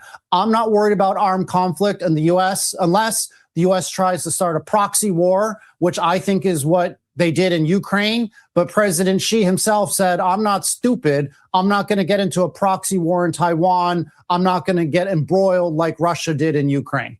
I can testify to the brilliant, sizzling description you gave of Hong Kong. We spend a lot of time there, and that animal spirit is evident. Hong Kong started out, as you say, as much wealthier than the places in China that have been dragged up, places like Xinjiang, places like Tibet. But I think there's going to be no stopping Hong Kong. It is quite electric, and Hong Kong has a wonderful future. If I had any money, I'd be investing it in Hong Kong, Sean. What about you? Yeah, Hong Kong might be the best city in the world to live in right now. In 2025, it was the largest IPO market. Through the first 5.5 months of 2026, it also was largest IPO market. You're starting to see real estate prices are starting to go up again as more mainlanders especially come in and buy homes. Rents are starting to go up as Chinese tourists start coming back into Hong Kong. It's absolutely electric business-wise. There's still some weakness in real estate, but like I said, it's getting better. What I like about it, it doesn't have the same internet issues that mainland China has. I hope that the government in China rethinks some of the internet policies here because it slows down productivity. And as Chinese companies start going abroad and becoming global players, unless they have access to some of the international websites and tools, it's going to be hard for them to grow and market. Now, again, I think you have to balance national security risks, which I think the Chinese government is smart to balance the national security risks of an open internet, but they have to balance that with the productivity. I don't know where the line is, but I hope that the government thinkers are thinking about this. But until then, Hong Kong is the best of the West and best of the East, and it's just absolutely wonderful. I was thinking about buying a home there and spending more time there than I normally do, which is usually once a month anyway. Yeah, ditto.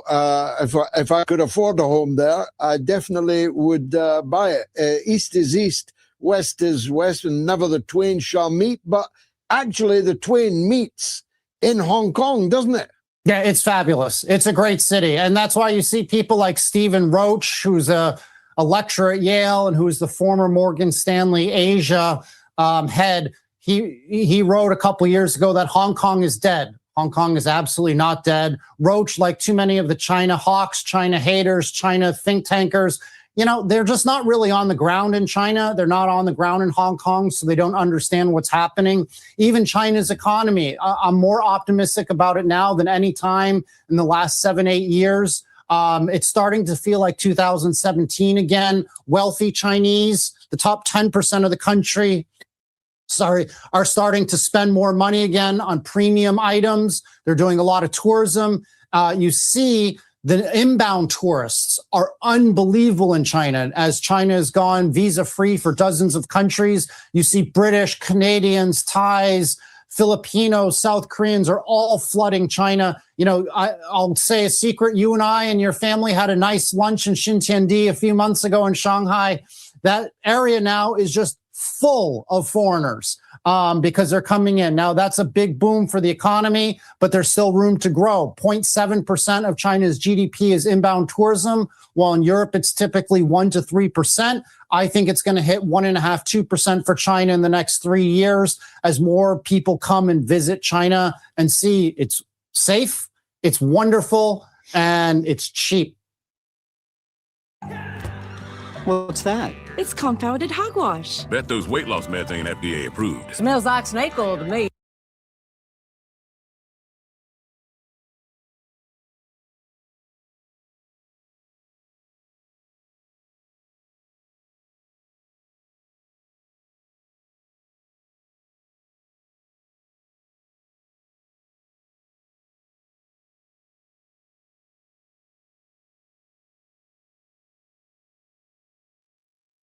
Well, there's nothing Scott Ritter, former Marine Corps intelligence officer and later arms inspector for the United Nations, with whom I have worked for more than 20 years.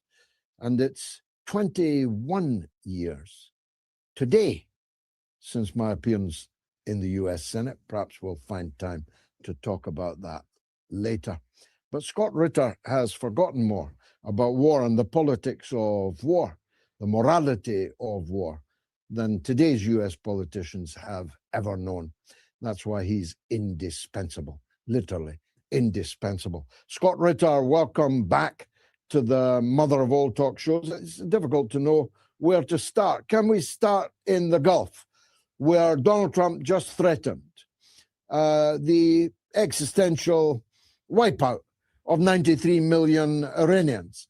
I made the point earlier that it doesn't make it less of a war crime that he's not actually able to carry that out, and that it is mere braggadocio. Do you share that view?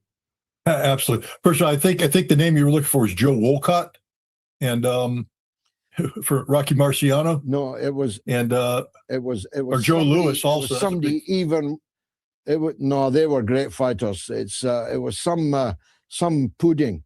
It'll come back to me, Scott. I never normally forget. But the best comparison would, of course, would be George Galloway and Norm Coleman. That was a knockout. I mean, it was just a pitiful knockout. So maybe that's a more apt comparison, is George Galloway versus Norm Coleman, United States Senate. More up to date. Yeah. 21 years ago. Sorry, I just look. I look at that video in amazement for several reasons. One, your mastery of the English language continues to intimidate me. I'm a Marine who barely can speak American English, and you just went up there and you were a swordsman. You literally sliced and diced him. Two, it was amazing how handsome you were back then, George. I mean, you're still a good-looking guy, but you cut quite the scene. So all things must pass. I'm going the way of all flesh, Scott. Me too. But to answer your question, I apologize for the levity, because now we're going to get serious. It is of course a war crime, a crime against humanity, a violation of international humanitarian law to articulate a threat against a people, to articulate a threat of genocide. And you're right. It doesn't matter that the president can't carry it out. What matters is that, this is the kind of thought process that crosses his mind. The Sergei Lavrov has said for some time now that, the United States government, and this goes back to arguments he articulated during the presidency of Joe Biden, that the United States is agreement incapable. We are incapable of agreements. But for Joe Biden, it was just because, we had taken a stance against Russia that made it impossible for us to have negotiated settlements with Russia. With Donald Trump, it's just that he's a liar, a cheat, a thief. He's a man who has no honor and integrity. I mean, you talk about the showdown in China. When he reached over to open up and peek into Xi Jinping's notebook, which was clearly a setup to test the integrity of a man who failed the test egregiously, it proves that China can't trust him, and nobody can trust him.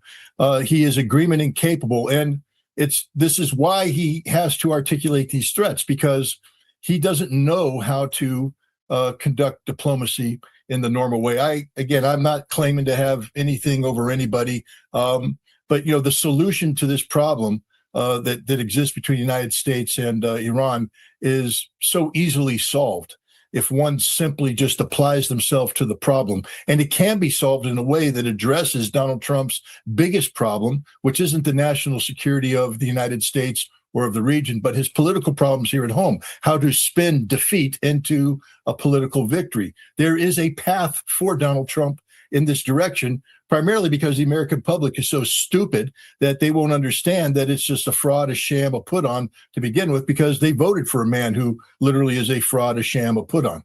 Indeed. By the way, it was Don Cockell, the horizontal chump that Marciano demolished.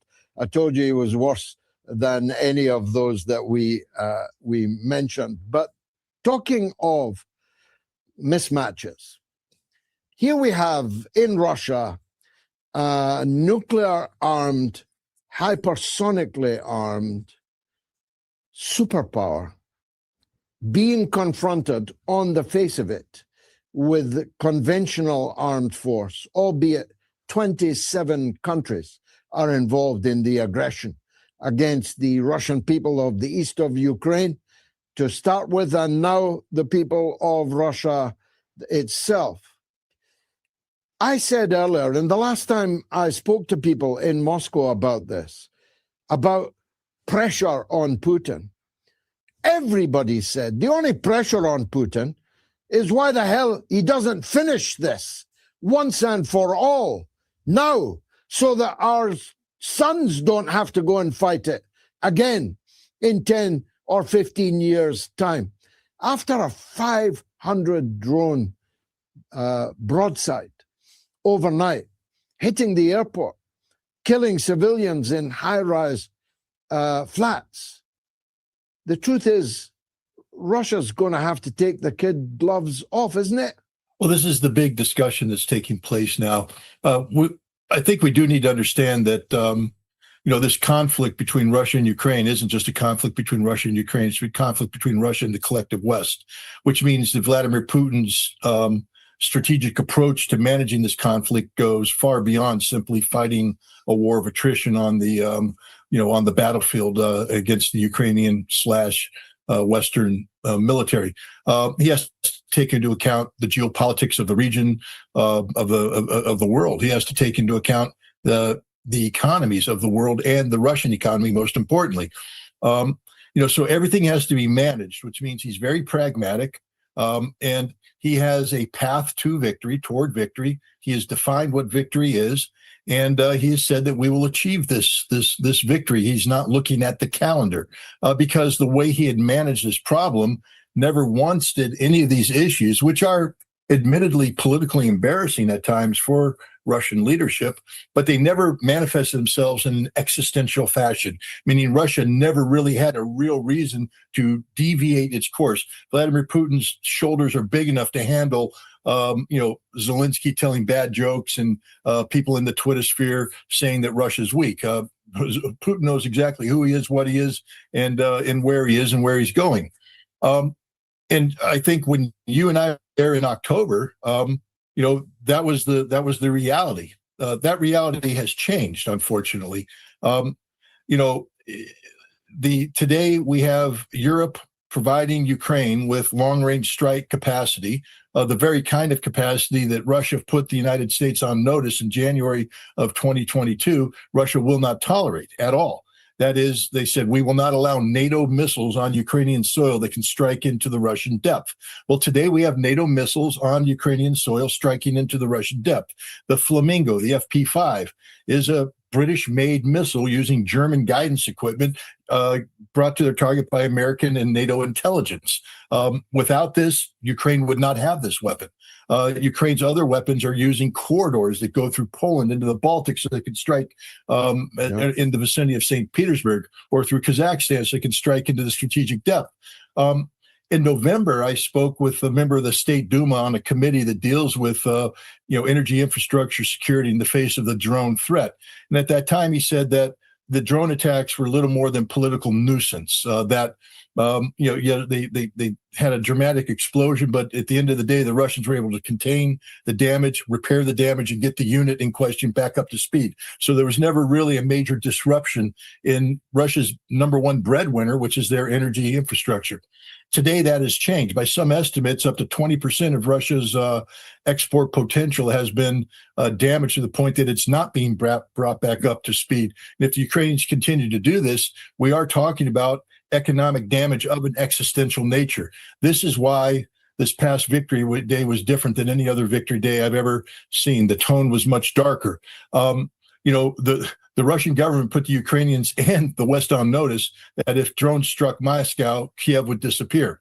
But now I believe that those threats still exist. And the reason why I believe that is, we have what I call, we have the Karaganov doctrine. Sergei Karaganov is a noted political scientist, a longtime advisor to Vladimir Putin. In 2023, and speaking about the war, he said that it's time for Russia to strike Europe directly, and that Russia should use its nuclear arsenal to send the message to Europe that you're playing with fire. He said he didn't believe that the United States would trade Boston for Poznan, meaning that if Russia put a nuclear weapon into Poznan, a polar city, that the United States wouldn't do anything, wouldn't commit suicide over this point. Vladimir Putin responded, "That's not my doctrine. I don't agree with Sergei Karaganov." That was in 2023. In 2024, though, Vladimir Putin brought Sergei Karaganov in to advise on how to reformulate Russia's strategic posture, nuclear deterrence posture. And in 2025, Russia issued a new nuclear doctrine that said the following: if nuclear armed states provide conventional strike capacity to a non-nuclear state and use that to strike the strategic depth of Russia, Russia will have to use nuclear weapons preemptively against that threat. That is the exact scenario that exists today. The exact scenario. The Karaganov doctrine is alive and well and living and breathing. And if Europe doesn't understand how close they are to receiving a Russian nuclear weapon, they need to reformulate this. This is as serious as it gets. Read the Russian nuclear doctrine promulgated in the fall of 2025, and then read the lead up to it and understand what I'm talking about is the truth, the whole truth, and nothing but the truth. We are in a very dangerous situation. Ukraine is playing, there's the old Top Gun movie. I cite the original where, Maverick gets chewed out by the commander of the air group. Son, your mouth is writing checks your body can't cash. Well, here it's time to tell the world that Ukraine is writing checks that NATO and the United States can't cash, that Russia will. Arm yourself and avoid unwanted calls. Bin Verify's reverse phone search is a powerful tool that can help you discover. Execute its doctrine. They may not start off with nuclear weapons. In fact, I believe they won't. But, the Oreshnik missile has only been used singly. But it is known, based upon what the Russians have said and what intelligence implies, that if you use a massive erection, let's just call it a regiment's worth, 3 battalions, 3 missiles each, 9 missiles, striking Bankova, the district of Kiev, it will cease to exist, and the damage that will be done will mimic that of a nuclear weapon. And that's the fate that awaits Ukraine. That is the fate that awaits Germany, England, France, all of Europe. And also, we need to also point out that 2 days ago, Russia put 1,500 plus drones in the air over Ukraine. The reason why we're able to do that is Russia's producing over 1,000 drones a day. They've never used more than 600 of them. Normal rate of expenditure is 250 to 300 a day. That means they're banking away over 500 drones a day. They've been doing that now for more than 2 years. 500 times 600 gives you a hell of a lot of drones. Russia will be able to blacken the skies of Europe for 3 straight months with drones that Europe can't shoot down. This is the direction this conflict is going. And it's stupid because Vladimir Putin didn't go for the kill. You've spoken to the people that are frustrated. Why doesn't he go for the kill? Because that's not who he is, and that's not what Russia is. Russia is not the United States. Russia doesn't, do the things we do. But we have backed Russia into a corner so that it is now an existential question of survival. If Russia fails to take action, it's not embarrassing, it's fatal. And so Russia will take action, and I think it's going to be sooner rather than later. We have the St. Petersburg International Economic Forum convening in 2 weeks' time in St. Petersburg. And I can tell you that's a huge forum. You know what I'm talking about. It's bigger than the World Economic Forum. It's more important, to tell the truth. If Ukraine puts a drone into that forum or threatens to put a drone in that forum, it's lights out for Ukraine and lights out for Europe. And the world needs to wake up to this fact. But sadly, the one power that could do something about this, the United States, is governed by a madman, a narcissist, who functions as a cult of personality, not as a chief executive. Your poll, yes, it's tongue in cheek who won the fight, but it's also reflective of the fact that Donald Trump has no respect of anybody in the world. He's not only agreement incapable, he's respect incapable. Nobody respects this man. And to be frank, getting back to your original question about Iran, nobody fears this man. Iran doesn't fear him. Iran knows the following, and it has been briefed to China and Russia, that if the United States attacks, the United Arab Emirates will cease to exist as a viable nation state. It's all over for the UAE. Kuwait may go that way. Bahrain may go that way. But at a minimum, the United Arab Emirates will be erased from the planet. They will have no fresh water, no ability to generate power. and they'll have no ability to generate gas or oil. They'll be bankrupt, they'll be thirsty, and they'll be baking in 54-degree temperature because there's no air conditioning. That's the end of two of the greatest cities in the Middle East, Abu Dhabi and Dubai.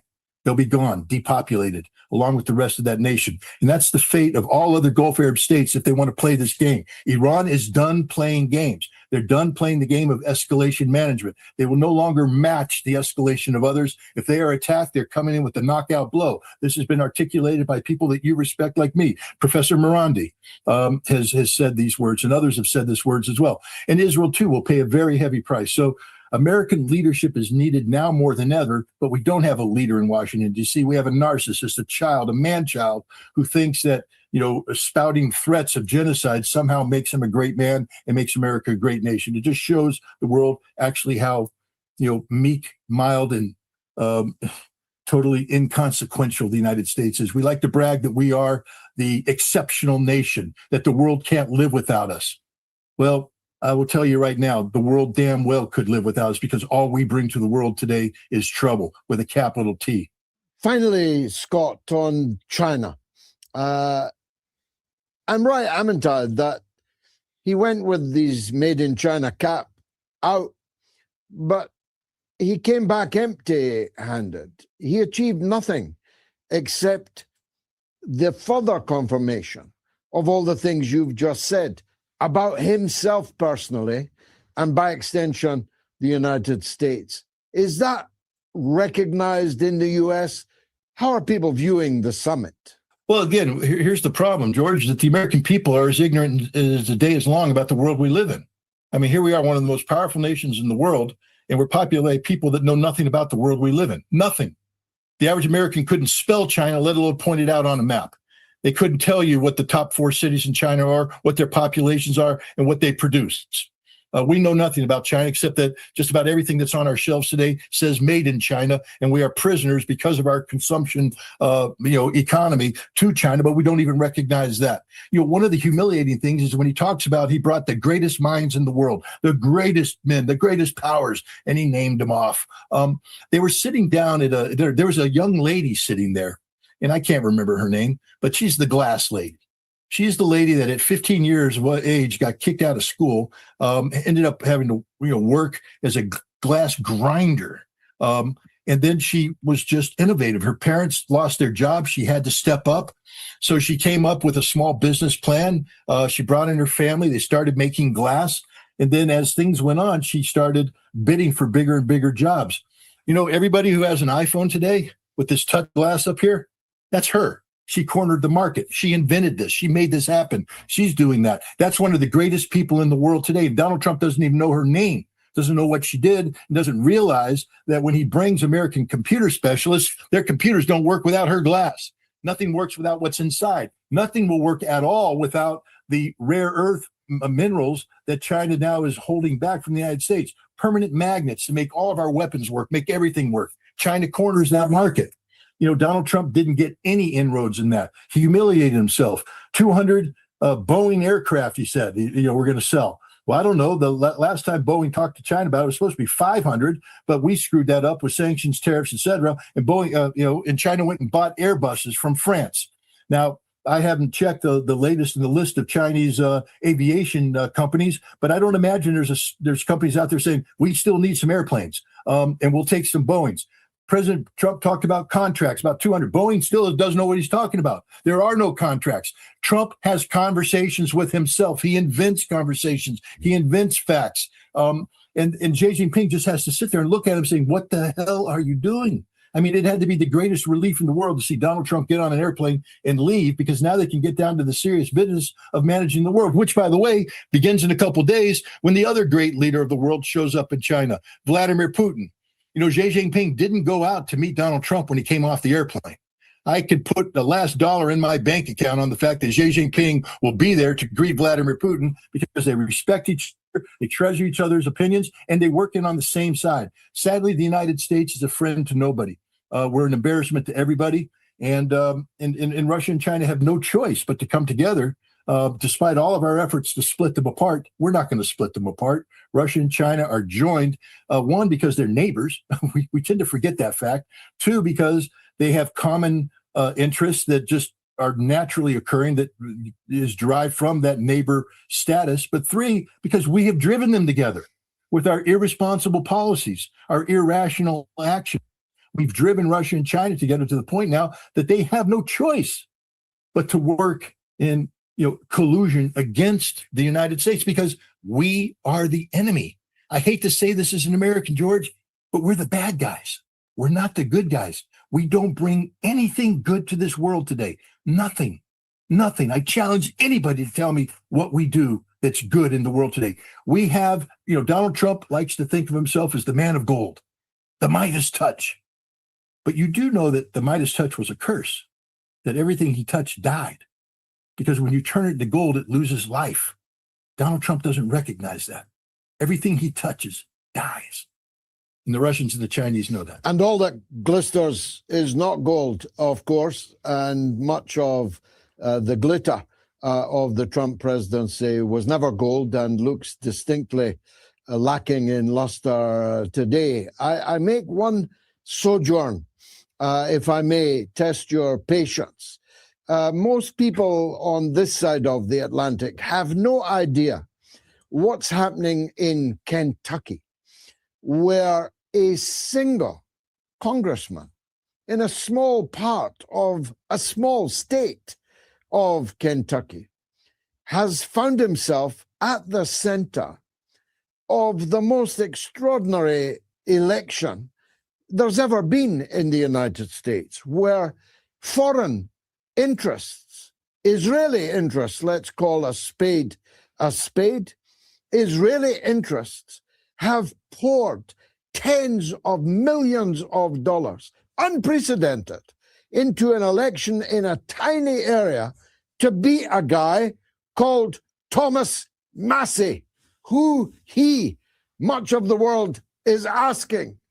Can you educate us what this is all about? Well, the beauty of being from a small congressional district in Kentucky is that there aren't many moneyed interests that are pursuing you. You don't have big manufacturing plants. Pharmaceuticals aren't going in there. Nothing.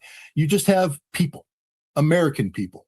And it's very interesting how when the American people are able to converse directly with the representative, how the representative suddenly finds a conscience because he becomes the representative of the people. The American people are good people. I know I said that they're ignorant people, and they are. I wish we'd be smarter, but we are good people. We are fundamentally good people. You take a look at what we do every day, getting up, going to work, caring for our family, caring for our loved ones.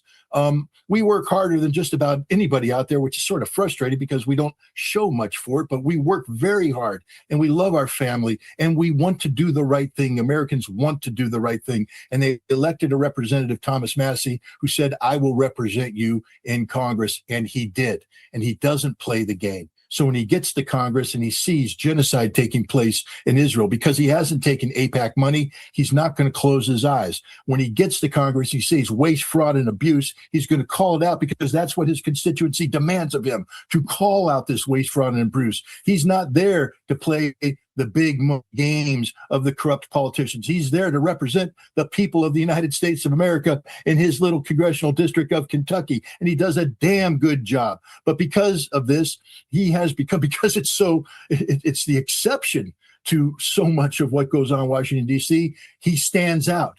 And he has become symbolic of the conscience of America.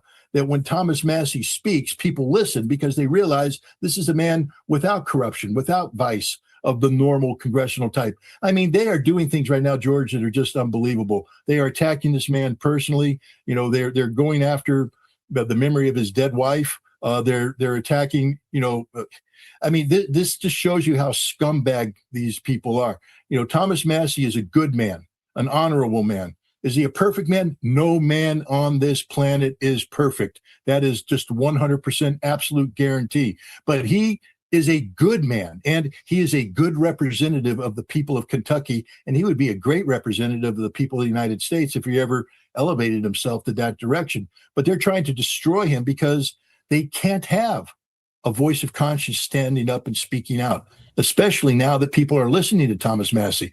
You know, there's that old E.F. Hutton commercial back in the late 1970s and 80s. When E.F. Hutton speaks, everybody listens. When Thomas Massey speaks, everybody listens, and that's what makes him dangerous. Coffee. Follow me.